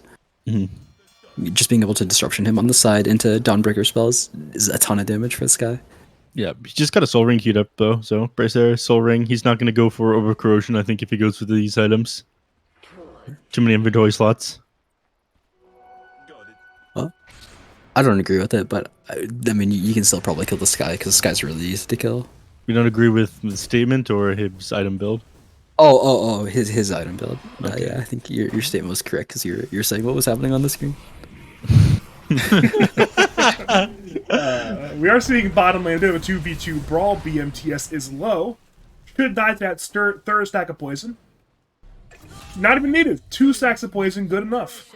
Yeah, nobody's got mana for 3 stacks of poison these days. Yeah. I can't think of a good way to follow up that joke. That's okay. There's something there. In the Gas words of prices. Sasquatch, LMFAO, economy. Yes. Thank you, Sasquatch. Radiant structures are fortified. This mid lane, Dark's kind of giving him the hands. I don't think this lane is particularly Necro favorite. I don't think it's DP favorite either. But I think it's probably more. I don't know. Again, it's difficult because you don't have a lot of space to run him down with the Spirit Siphon. yeah, I think it's like very even until Death Prophet gets 6, and then Necro, and then it's like just the ports come.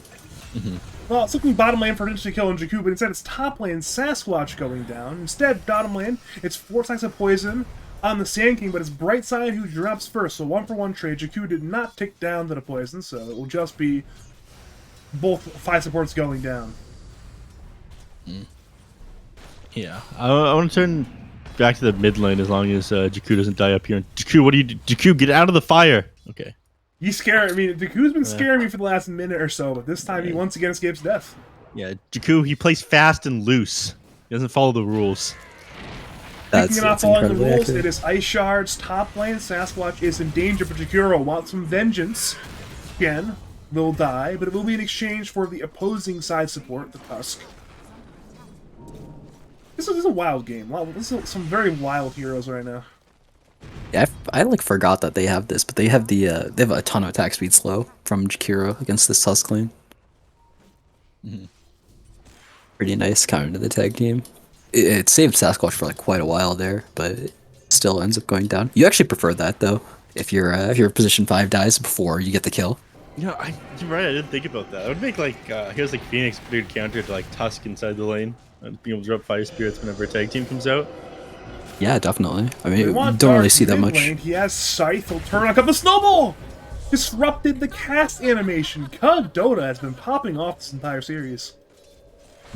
They needed that kill to happen on a Dark though. He was like way too farmed on the Necrophos. I'm surprised they didn't ward the camp beside the lane actually. But maybe that's a little bit too try hard for League of Lads. It's not. It's It's not. just too try hard for this team, I think. Bot lane, Jakku, at long last, he's danced with death all night. And remind, he'll continue to dance. He does not tick down to that 3 stacks of poison. Now, Dark bot lane wants Jork. He has Scythe, he has Death Pulse. Oh my god, Doric? Dark, he'll never work in this town again. Alright, never Doric? mind. It's fine. Scythe. He's He is still still employed. has still employed. occupational. Yeah. Yeah. Would have been rough, gas prices and all that if he had got Yes. down there. Yes. Who's got mana for Shadow Poison these days? You were real confident that Jork gets away there, too, the way you were sounding. He put the moves on him for a moment. But then- How can you count out Dark? Oh, you're right. I'm never counting out Dark again. Easily. You went there for the honors days. Back to bot lane, it's Burrow and Epi looking for Jorik. Jorik gets away with that Celestial Hammer. And now Brightside is being run at by BMTS and Jakku, and his running will stop because he is now dead. That was like the weirdest interaction ever. Like nothing interesting happened. It was just like there was Epi on 0 heroes, and BMTS like silenced the Shadow Demon before after casting all his damage spells on him just to prevent the disruption. And the SD died anyway somehow. And now Jorik, despite his previous attempts to escape, is being dove under his power Silence? by 3 heroes. Problem is now Radiance 2 have 3 heroes. It's Brightside and Fatal on the rotation. Fatal has Jakku has no Quelling Exo. Blade. And Jakku, you mentioned no QB, he's dusted by Brightside. There will be no escape. TP's in. Burrow was attempted, but not successful. Jakku goes down.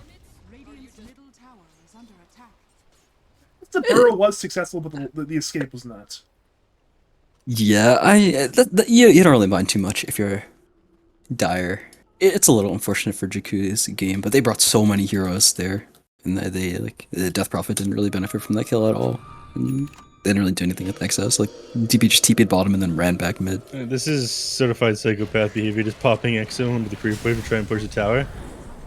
I'm seeing multiple jumps He's right got heroes now. behind but him. The big one will be supports in the river. Snowball goes to BMTS. Silence hits on 2. BMTS drops, and now Fatal. Exo active is running at Dark. Get away on the Necro, though. Fatal now turns to the T1 tower, but it's still half HP. I think they'll be fine. All right, how do you fix Death Prophet? Because I used to think that Death Prophet was like a poor man's Leshrac. This is not the case anymore. I think it's entirely based on how much sustain you have with Spirit Siphon. All right, that's a solo kill onto Marus with Jakiro. Yeah. I'm not gonna let Fatalness is looking Death Prophet look a little fixed right now, but Damn, what the fuck? Savage. I think they should probably do something about the tower damage though. That's like the most obvious first step, I think. Dude, Black was losing it and going off about spooky damage numbers. The red 61. Thank you, Dominic. Thank you. That's a pretty good one, yeah. Well, Dark wants to engage. It's int mid laner versus int mid laner, but neither will die yet. Instead, it's Ka who goes down. The burrow into the scythe means the Dark will now have 2 stacks and a permanent regen going. Yeah. Structures are fortified. Can we get a scythe counter going? 2. Ooh. Oh, thank you. You can click the necro and peep that one. Well, I still meant two. on the stream. Oh. The 2 is pretty big though. I was having trouble keeping up with that. Yeah, I don't have to count numbers that big most of the time. Yeah. Most of these guys. This is a nice try-hard play by Dire, taking the mid tower with your carry Jakiro like this. Snowball in on 2. Jakir has arrived. Necro There he is is. low. Tusk is low. Necro Alive? remains alive, though. They want the Necro. 3 stacks of poison will bring him down. It's 1-for-1 trade, but 1 in favor of Orcurry. But they want a second kill. They want Joe Rick under the tower. The Arcane Bolt hits, but Jorik is still about a 5th HP. The T1 tower is dying, but he is denied by Brightside. Yeah, the amount of damage this carry Jakiro is doing is actually ridiculous. It's super hard to fight into right now. They saw Is- BMTS go invis. They dust him. The random dust. And as a result, they catch BMTS in the Radiant Tricamp. They knew he was going for the kill on Jorik, but instead, he finds a death on Skywrath. Bold move to go for that one. It's gonna be a lot harder to find these kills under the Dawnbreaker as well. As soon as she's got her Agnum Shard. Yeah, the Agnum Shard's super good on Dawnbreaker. Yeah. I want to. Dire just kind of let Radiant have this top tier 1. I think they could have put like a little bit more. They could have committed a little bit more to the top lane, and it would have put up a lot more resistance against the Mars just like A-clicking the tier 1 tower. Do you think that they should have prioritized that over like doing other things on the map? Because I think getting the tier 1 med is a big move, but I don't think they had to go about the mid tier 1 the way that they did, because they like kind of committed all their heroes here, and then it was somewhat of a stalemate because Radiant had all their heroes, and then Dire brought all the heroes, and they like eventually slowly whittled down the tier 1 tower. But Fatalness is actually a psychopath. He's just like, he's done this so many times now. He just clicks his ultimate in the mid lane and tries to run at the tower. Like, I mean, regardless this of is- being He's slowly dying. Look at the HP. I mean, one this more is Exo, this is it'll good. die. This is normal in the Death Prophet playbook, but he's kind of behind, so it's not really so easy. He has got a hood now, but it doesn't really like. He can this still is die. not this is not normal. This is not a normal individual. No comment. We are seeing T1 tower. It will go down. Questions will get lasted or denied. It ran out. Still Debating alive. them. Exo over. Gyrath survives. Now Scythe brings down Cuz Tusk. It will be dive, looking for a second kill on Fatalist. Hand of Gods popped by Sasquatch. Instead, it's a burrow on Brightside as well. So Dire split their attention. They want DP and Shadow Demon. The flare is dropped, but DP is alive. It's now a 2-for-2 trade overall. Epi is used. Jakku wants to engage the blink, the burrow. It hits on Fatal. Fatal goes down. A 3-for-2 trade. I believe that'll be in the favor of the side of Metaverse, but that is a... I think that's a very interesting fight. Yeah, that is definitely on the side of Metaverse. Their tier 1 tower didn't go down. They committed like way too far forward on the other side there. Curry. Yeah, agreed. I think Death Prophet kind of missed her timing, so she's not able to make that play where you just ult and walk up to the tower. This Mars is having a really good game though. I think, especially after he got solo killed by the Jakira, I don't think his game was supposed to be this good. But if he's like solid, Is in doesn't severe die. danger. Yeah, he is. Ooh, He's somehow still still alive, but that will only delay the inevitable, it appears. He snowballs Sasquatch over to creeps. Sasquatch, eventually drops, and the remainder of Radiant will get away.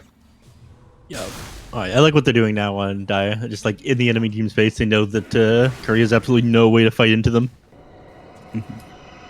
this is the strategy that they used last series, kind of, where they just had like a bunch of nuking heroes. They had like Pugna, Skywrath, Sand King, another hero, I think. Too. Yeah, there was definitely at least 5 heroes, I think. Yes. Yeah, more than 4, if I remember correctly. Less than 6, though. Less than 6, yes. But they had a lot of heroes with just nukes, and so they just kind of, their early game went bad. They like pretty much lost 3 lanes, but then they just ran around and killed people, and they just kept running around with Burrow Strike, and they kept killing people, and that's how they came back into the game. Currently in danger is Jorik top lane, Burrow, I don't like Mystic this. Flare, Veil, Ice Path, perhaps Scythe? Yep, the Scythe at the last minute. Now 4 stacks of Scythe for Dark. It will be in exchange for that middle tier 1 tower, though. Metaverse chose not to deny it. Instead, we'll get last hit by Noah on the Mars. What do you draw? Oh, you're drawing circles too, okay. Yeah, I mean that's standard stuff. Usually you leave the mid tier 1 tower up even if it's in deny range if you can keep it for a little bit longer, just because it's such a useful point on the map to be able to like get around to places. Mid tier 1 very important. That's what I've learned from casting this last year and a half, 2 years. Thank you, Neph. You're welcome. Definitely. Radiant smoking, they are smoking as 3. It is Tusk, Shadow Demon, and Mars. I think the Dire may have seen the edge of it with their ward, but they have some idea regardless. They're sitting on a high ground as literally 5 heroes. Radiant walking They to can the still Dire get gone side, on yeah. here. They're They not run breaking into the smoke Jakku. particularly Burrow effectively. is on the Tusk. Mars Green is there on 4, though. Ka is dead. Can Radiant turn? Jork has 5 arrived, minutes. stunning on 5. Sasquatch, Bemtis, they're both dead. It will be in exchange for Jorik. But Fatal has the Exo active. He wants Dark. Fatal half HP, Dark half HP. Burrow hits on the DP. DP will drop, but so will Dark. Jakku canceled his Exo. They're running at Brightside and Brightside. He will face Tank and Ice Path, a Liquid Fire, a Sandstorm, and a 4th death this game. It's a 4-for-3 exchange in favor of Metaverse Esports. It's hard to say that. I think the kill into Dark is pretty important there, honestly. Like, XP and gold definitely goes the way of Metaverse after that team fight, but I think that it favors Curry as far as being able to reclaim a little bit of control of the map. Is that insane? I I can don't- see it. I can see it. I disagree, but I don't think it's insane. Okay, that's fine. You can be wrong. I think that fight could have been really good for Radiant if they were like instantly able to put the ward on the high ground. They did it like pretty early on, but I don't think they did it like before they walked up. They did it like right as they walked up. And then they also kind of like jumped a unfortunate target. Like the first kill that they got that team fight was the Chen, and I mean he still ended up getting a double kill in that fight even though they killed him first. I think it's a really big deal that Radiant has to make sure that they can arena and kill like the Jakiro, for instance. Probably the most important hero. And this guy is pretty good as well because he's really easy to kill. But I think their target selection is going to have to be really on point to take these fights. Yeah, I mean, it gets easier as this game goes on, right? Once pipes and BKBs come out, the team fights become significantly easier for the rest of the game. And it becomes a little bit more difficult for Metaverse Esports to be able to take these team fights. They have to like outplay them a little bit more. Right now, they can just walk their face into them like you're talking about with all these spellcasters. Speaking of Metaverse walking with spellcasters, they're smoked as 2. It's Sand King and Skywrath Mage, but they have no target quite yet. Looking at Radiant, they're playing very conservatively. A dire hunt. They're very deep with these wards. But they're okay. Now I see Tusk. Tusk, Cuz dead. goodbye, Tusk. What can you do? Just die. You didn't It's get like a Scythe, though. You completely didn't get fine Scythe. death. Yeah, this is like very good for Radiant. Just they're getting way more out of the map right now. Dire really has to like turn this ward and like the way that the map is into their favor somehow because Radiant's like this is what Radiant wants from the map right now because Dire is like, all Rainbow grouped up. DPs. Top lane, Epi, Burrow will That's a big hit deal. on Jakku. Jagoric will now get silenced till Tank and Ice Jagoric. Path, and Jorik will try to turn. It will not work. Jorik will drop. For some reason, I mixed up Jorik and Jakku, but the result is the same. Jorik in the grave, set up by Jakku. That ended up being good for Dyer because he didn't make it out there in the end. But it's not terrible for Radiant, so. Yeah. May just need to like BKB TP if he wants to make it out of that one, I think. There wasn't enough time to like Solar Guardian out, was there? No, definitely not, because they got so many stuns on their heroes. They had the Ice Path and Burrow Strike, and I think the Sky was there with the Ancient Seal as well. Yeah.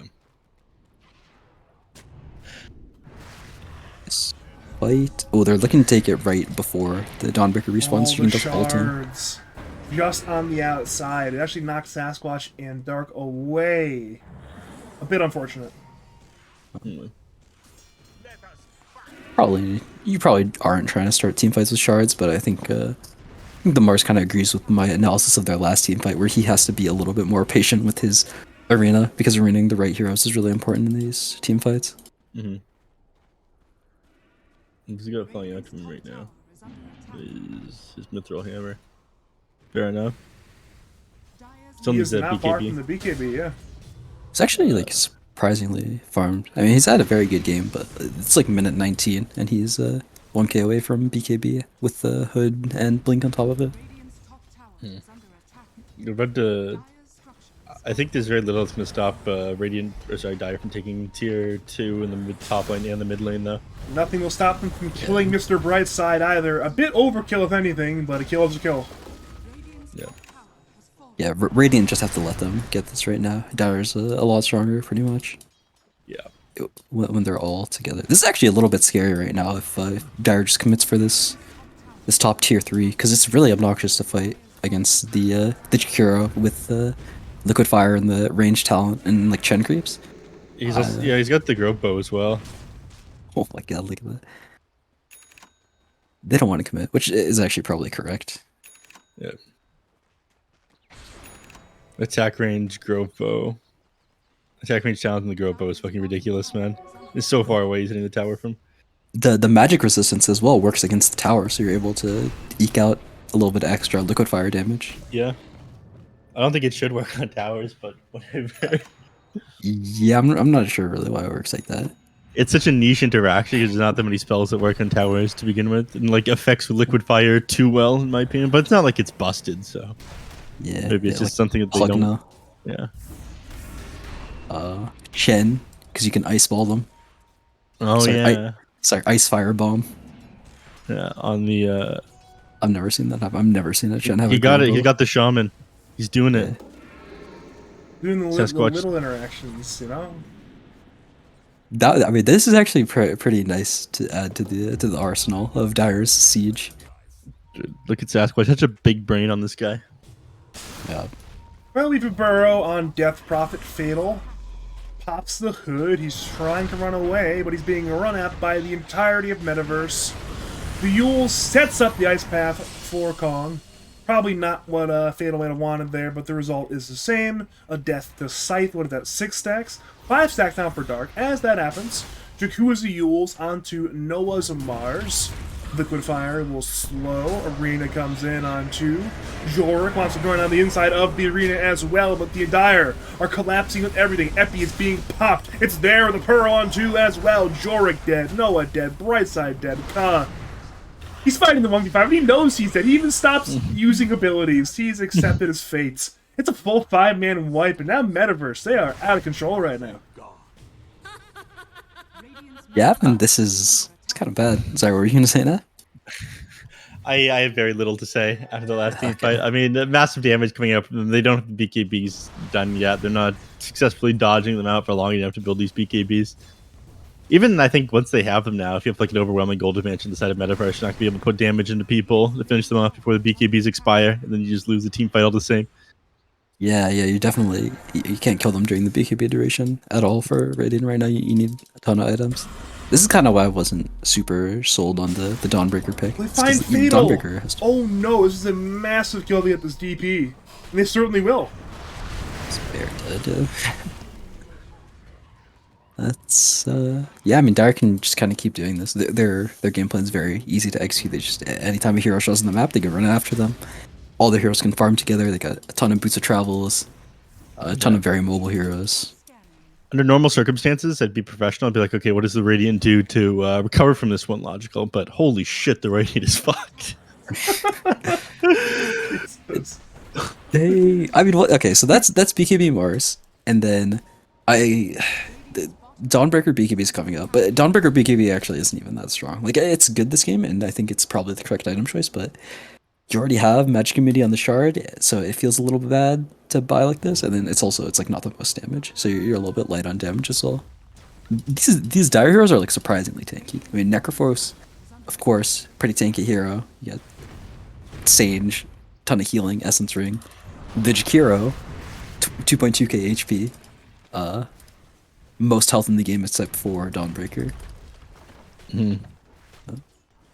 He's going to be building into more HP items in a moment. Like, he's still got to finish his Aghanim Scepter. He's going to give him another 200 HP and whatnot. Like, you're not going to get through this guy. Is under attack. Not without a lot of commitment, and there's also other heroes to damage, sadly. So it's I mostly see a scenario where I can kill both Dark and Kong in the team fight. Well, Fatal wants a try at it though. Hand He's of God as taking the well. burrow immediately. Jorik engages. The arena is on 2 kills. They find one. Sasquatch goes down. It's a trade for Brightside. Now Jorik is trying to damage the Necrophos. Ka will tank a Scythe and drop. Ka buys back. Brightside buys back. Fatal will go down. And now Jorik, he's still trying to fight, but Dire are alive as fine. They are triumphantly running into the Radiant side base. Ice Path sits on Brightside. Brightside remains alive. Now they purge Dark. They need this kill on Dark. He's low. He's dropping. Yes, he's dead. It's a 3-man burrow from Jakku. Brightside will die back. But now Ka leaves his base. He brings Jorik with him. Tempest drops. Proceeding back from the Dire side now. Necro, Scar, Theva, Ice Path from Kong, and now that's a fantastic Ice Path. Ka, he too will die back. Noah blinks away. Jorik, tail between the legs, he is running. Radiant have 3 cores, but they're once again fighting into 5 heroes. And now it is bottom racks. They might just be in danger. Yeah, they have to watch out. They have none of their cooldowns right Oh, now. the 2-man burrow from Jakku! A fantastic burrow! It zones Radiant away to the fountain. But they have a cliff. Problem is, there will be an alive creep wave coming in right now. Nice. BKB off a cooldown now on Jorik. You might be able to...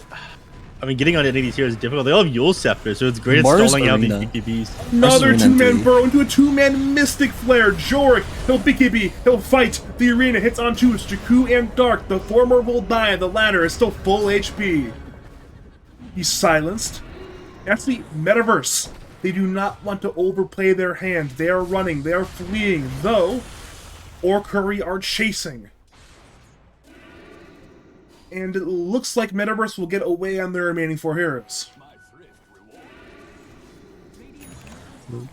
All in all, not terrible for Radiant. At least they held. Okay, DP's got a pipe of insight now as well. So your BKB's done on 2 heroes. You've got your at least 1 pipe completed now. You held. You just got like so much gold and like good items on the side of the Dire. Like these Yule Scepters were probably like optimal pickups for being able to stall out these fights during the BKB durations. Yeah. Agreed. Thing. Oh, Dark If looks. they get Dark, that's Dark's a dead. very important kill.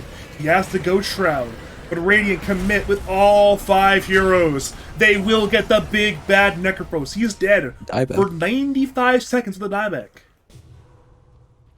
Okay, this is how it starts. If you're Radiant, Roach? these kills matter a lot as well. Their lineup is so bad. Actually, that's not a lie. They have Tusk. Tusk is pretty. Roche, alright, come on, guys. Let's go, Roche. They're going to the Roshan. Yes. They know. Yeah, let's go. They know I there's just only don't one shot, one opportunity to go Roshan. Radiant had Dawnbreaker Tusk as like a potential lane, and they didn't take it. That's kind of crazy. Because the tag team Starbreaker combo. Yeah. That shit is ridiculous. Yeah, that sounds absurd. I mean, I guess you got Tusk Mars as well, but with Dawnbreaker it sounds even crazier. This Roche though, this is like kind of bad news for Dire all of a sudden, because I mean they don't have the Dawnbreaker will outcarry these heroes. Yeah. The only like benefit is the Aegis doesn't feel super scary in these team fights because it's not like you're committing any super big cooldowns on these heroes. Like you're not just gonna get back up and then suddenly be able to take a team fight. Like all your spells are super low cooldown on the Dire. Yeah, for sure. Oh no, they It's- find Fatal bottom lane. The Exo is on cooldown.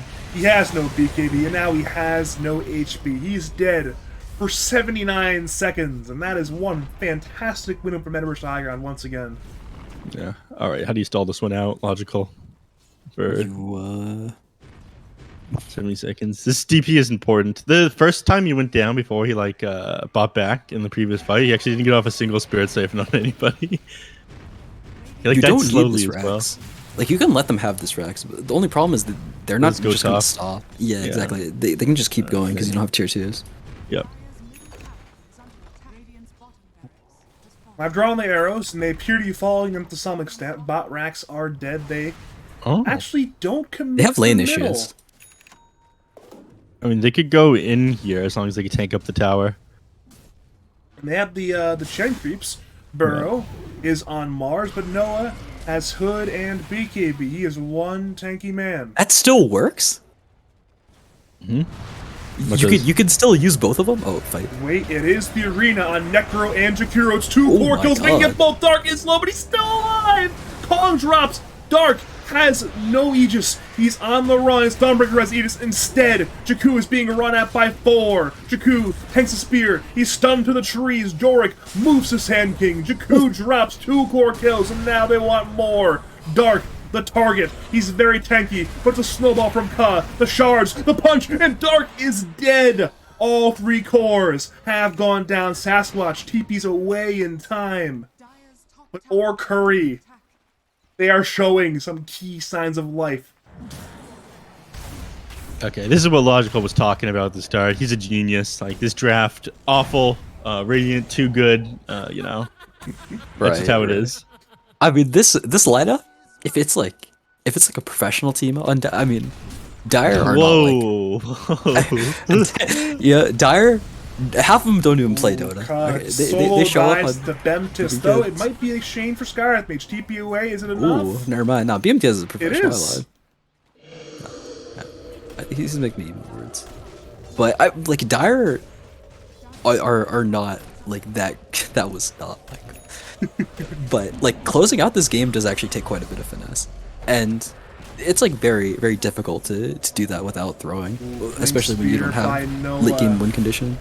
It's the BKB forced out as well. Mid-racks go down. It's the arena to run, but Jakku burrows into the arena. He wants Fatal, and Fatal will try to Yulson Siphon. He'll actually get a die. He'll kill Skyrath Mage. Will be exchange for his own life, dying to Scythe. That's a 7 stack for Dark if you're keeping track, by the way, but Thank you. both I am. teams have now obtained at least 1 melee barrack. Dark has never bought an HP item on Necro in his lifetime. He never will either. It's quite Kaya impressive. Yeah, but like that's kind of fake HP item. Curious, what designates a fake HP item versus a real HP item? Well, you don't buy Kaya Sage. I mean, you kind of buy Kaya Sage for HP. Like it's an HP item, but it's not enough. You should really. Okay, he's got Heart Key now, which He I can had appreciate. Essence Ring earlier, and that was helping keep him alive, but then you replaced it with this Psychic Headband thing. And I don't exactly know why. There's a reason that people just like buy Lotus Orb on Necro even when there's nothing to purge. It's just like it's just a very good item on the hero. Helps you out a lot. That's fine. The moment after he said he's never bought an HP item on Necro in his life, he used up Heart, the most HP item in Yes. the Is he game. listening in on you? We're on delay. He couldn't have. He literally couldn't have. No, he had that for a He's little got bit now. Logical's computer bugged. Yes, Plausible. yeah, plausible. I'm saying it's unlikely, but it's definitely possible. I mean, it's... Do we have DP Shard now? We do. Okay, cool. Okay, and the physical damage heroes for Radiant are starting to finally get their items. The Mars is a Deso. Honestly, I would have preferred it if the Dawnbreaker bought the Deso instead. But I mean, this permutation works as well. I think the Dawnbreaker just has to start to get a couple more damage items. You can go like Scotty, I guess, but When we seen the Mage Slayer come out? it's Eventually. pretty good Mage Slayer game. Bloodthorn. I want that Problem Haven to is- be good so badly. It's like pretty okay. Like I think because it builds into Bloodthorn now, I see a lot more Burrow on casual Fatal, mage the Mystic Flare again. He'll Yules himself, cause a snowball, stunning on Jakku. Radiant pop there, BKB. Scythe is on cover. He's saved by Brightside. Now, Ventus is low. The Burrow's away by Jakku, but Dark is in. He wants the DP. DP is so low. He's done by Sasquatch. Fatal goes down. Noah tries to TP. It's canceled by the Yules from, I believe, Kong. And now, that's 2 heroes dead on or Curry. DP, Mars. That is 2 cores in the grave. Jork will get away, but it's right into Dark. His escape. It is not successful. He's trying to be saved by Brightside. A defensive deception, but the slows from Jakiro might just be too much, and they are. Fatal, Jork, both buyback. Burrow hits on Fatal. They need to save their DP or will be a dieback. She's siphoning the creeps just to live. But Dire have gotten 3 heroes to buy back. All 3 cores have buyback on cooldown. And they just walk away. Yeah, I was going to say that in the middle of that last team fight, the Death Prophet got gone on, and like each one of these team fights, she died with like so many spirit siphons available. There was like 3 granite golems on her. She just wasn't spirit siphoning them. I think that's a missed opportunity as well. The Chen creeps are like super nice to just suck, especially because a lot of times they're like right in range of you, so you don't have to go out of your way either to like walk up and press the button on them. So she's kind of just like melting in these team fights when she's got targets to drop this spirit siphon onto. Isn't getting it off.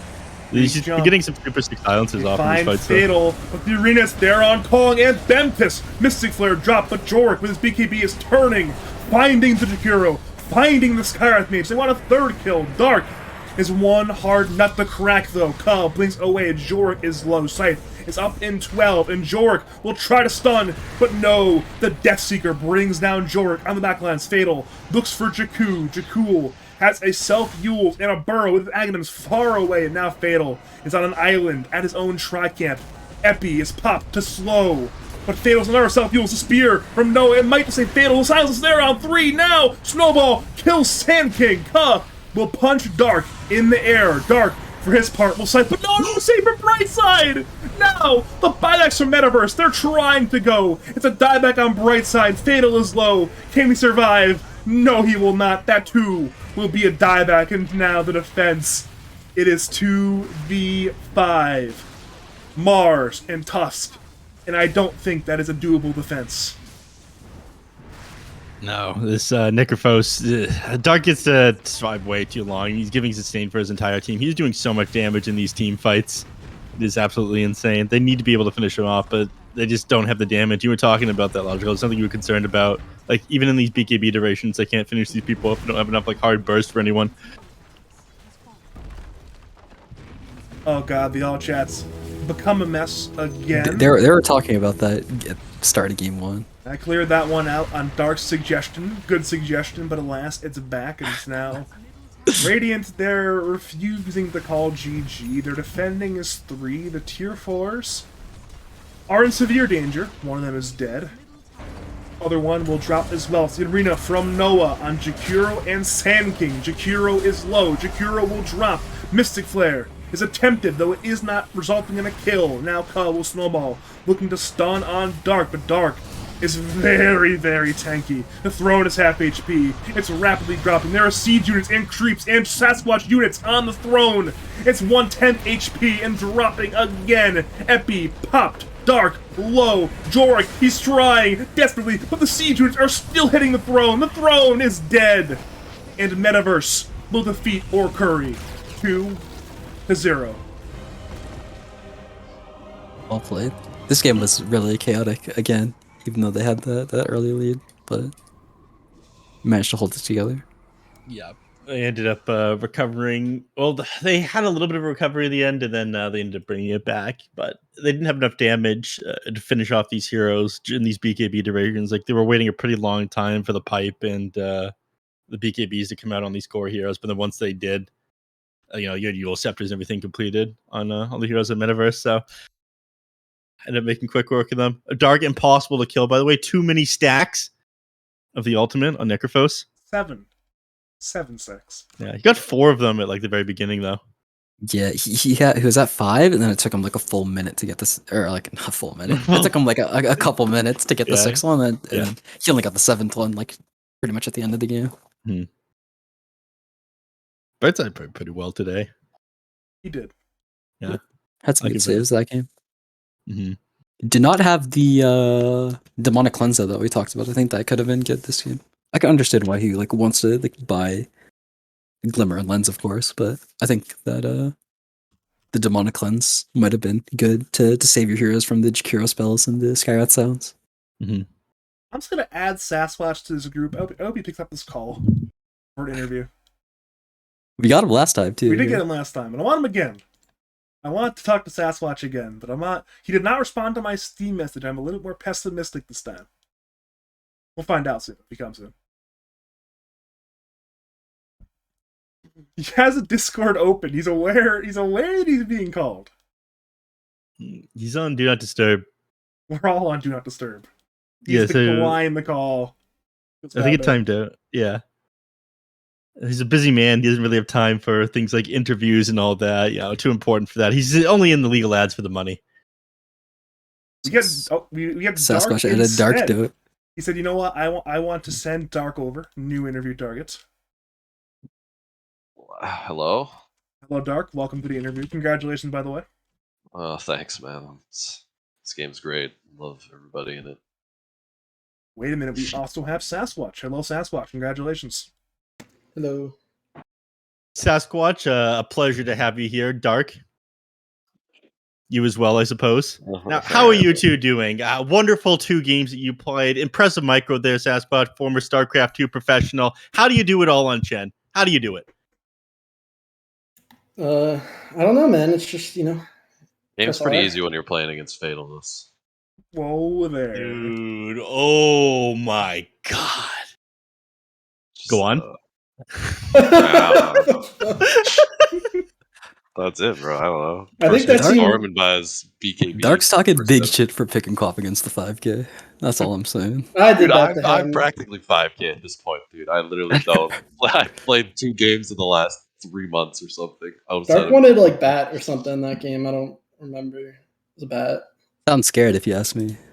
Yeah, having to play Batrider up in the mid lane against somebody, it sounds like you got want an Quap instead. overwhelming advantage. Yeah. I mean, he first phased the storm. What do you honorably pick when somebody first phased the storm?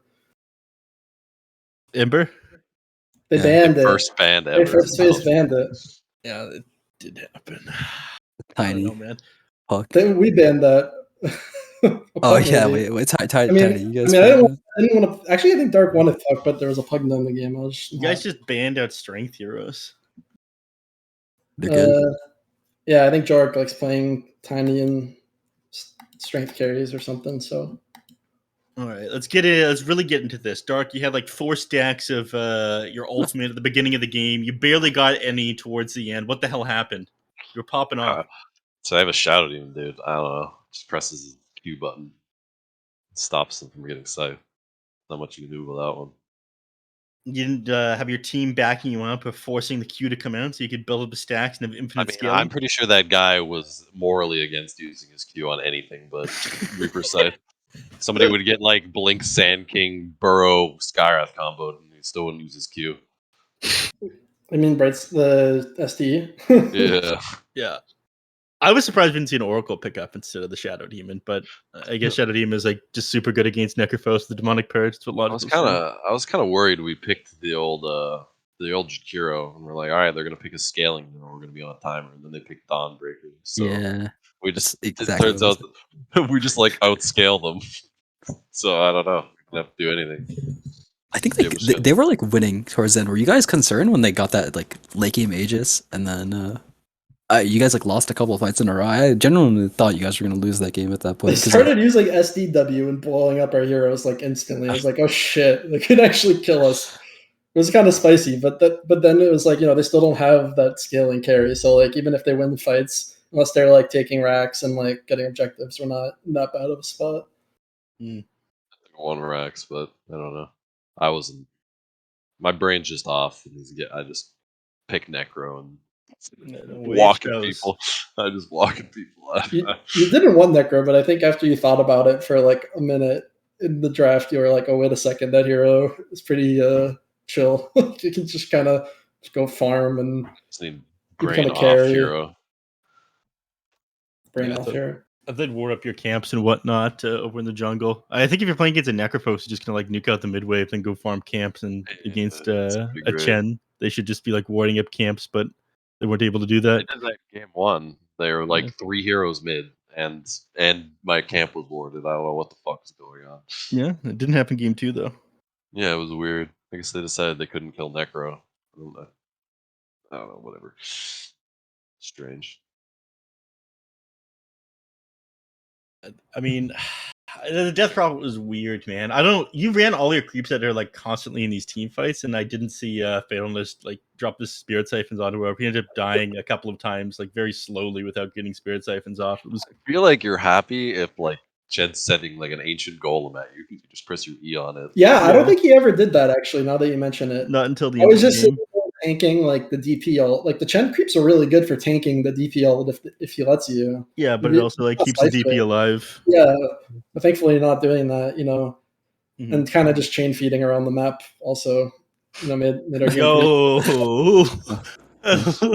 it's valid criticism of what you guys coming. I feel bad. Yeah, I like casually flame fatal like minute 10 of the game too, and now if I knew this was how it's gonna be, I wouldn't have done that. Yeah, that's Oh, fucking. Well, I mean, he Yeah, actually yeah. did throw the second game. I don't know. He was just like running around Yeah. feeding on the sidelines, so I don't even know what to say. I I mean, mean- it's also like Radiant not like doing anything objective oriented or like making Did- plays. I feel like I don't have any respect for somebody who buys first item BKB on Storm Spirit. I feel like if you're doing that, you're like, Oh yeah, Dark was like when Dark saw his items, he was like triggered. We Got knew that 40 we knew nulls, they were shreds, gonna and a first phase BKB. Storm, but I don't think we actually looked at his item builds. It was like, okay, he's just going BKB. I guess he's not gonna kill our heroes. He had to do what he had to do, man. Any other pressing questions for our victors, Dark and Sasquatch? Next series should be fun. Rematch against how did Smiley team beat the KU stack? I cast it, and I'm still not Badly. entirely sure. It was a Was it beatdown. Smackdown? It Was there some- beatdown. Was there Those games, yeah, Huskar? those games were a beatdown. Any Huskar picks? Was there? Huskar? What happened? They just you lost. watched They them? got outplayed. Yeah, they played like pretty bad, like uncharacteristically bad in KU team.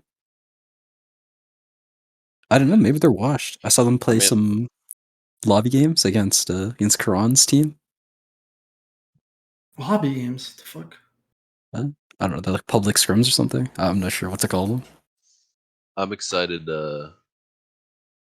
Excited to play against my best friend Paul City 07 Mello Mm. and Sunny God. Hopefully they Wait, make it. is that our next match? Oh, that's No, if we win. it's, Oh, we play Booba, and then Oh, if that's a they goal. win their match, and we win our match, then we'll play them. It is which is possible. I mean, it is, Have Literally, you guys which is ever- literally. I the don't only- know who I like triggering more, Fatalness or Hull City. That's like such a close toss up. Actually, I think it's Hull City. Hull City. Hull City might win. Yeah, actually, you're right. I think Hull City. Hull City gets It's a really treat. upset. It's very high quality, for sure. Also, he was definitely all chatting the game I was casting 2 days ago. It's like 25% of the appeal, lads. Like the people you can queue into or like. No, match that's like into. 100. That's the only reason I'm playing this game. Is because people get really mad, especially when I type in like the Discord. People just get really upset at me. I just type like stupid inane shit, and then they what the Hobbs player thing, that shit got me. I was fucking dying. Apparently, he's a college student, but talks like an idiot in Discord or something. I don't know what that has to do with being a college student. All right, we're going to we're going to go send it off before we go too far off the rails on this one. Thank you for joining us, Dark and Sasquatch, though, after your victory. What do you mean? You don't want us to just keep flaming people, Badger? not infinitely. We had a good 5-minute flame session. That's probably enough for one night.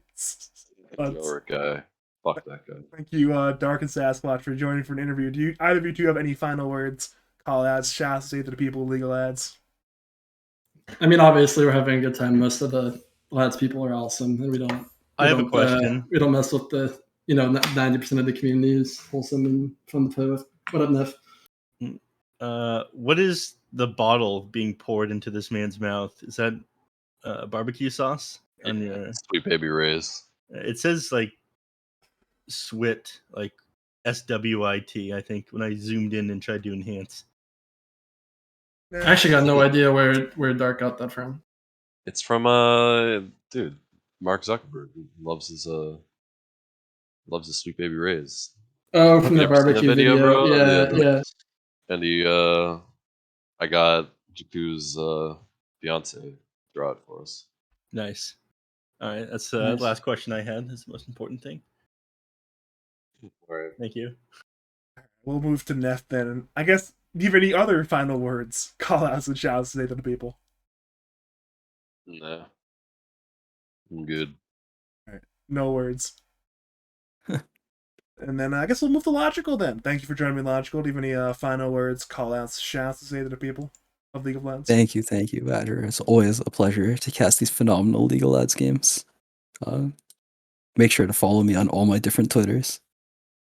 I hint a content in that fucking statement, Logical. What? Nah, man. I don't know, 100%. man. That was pretty toxic. Yeah, Dark, you fucking suck. That's what I meant. It wasn't worth I'm happy you watching. got the subtext.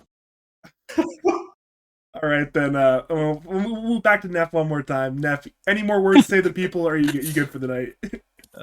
I'd love to shout out to the teams here, to everyone watching at home. Had a wonderful time casting these games tonight. Good Dota, excellent stuff. Shout out to Fatalness and the Death Prophet. You miss 100% of Spirit Siphons you don't throw out. That's all I got to say. Jesus Christ. All right, thank you to the viewers for tuning in tonight. My name is Badger. If you enjoyed my casting, you want to hire me in Logical to cast your pros tournaments, contact me on Twitter, twitter.com/BadderDota2 or Discord, BadderNumber5713. We'll be back. I'm not sure when, but I'm sure for some more Lance action. I'm going to raid Killer Karate, who is currently casting Bing Chiling, the Bulljacks Journey Fume team, taking on Feast of US East, the Near, Breezy R, and Jinx team.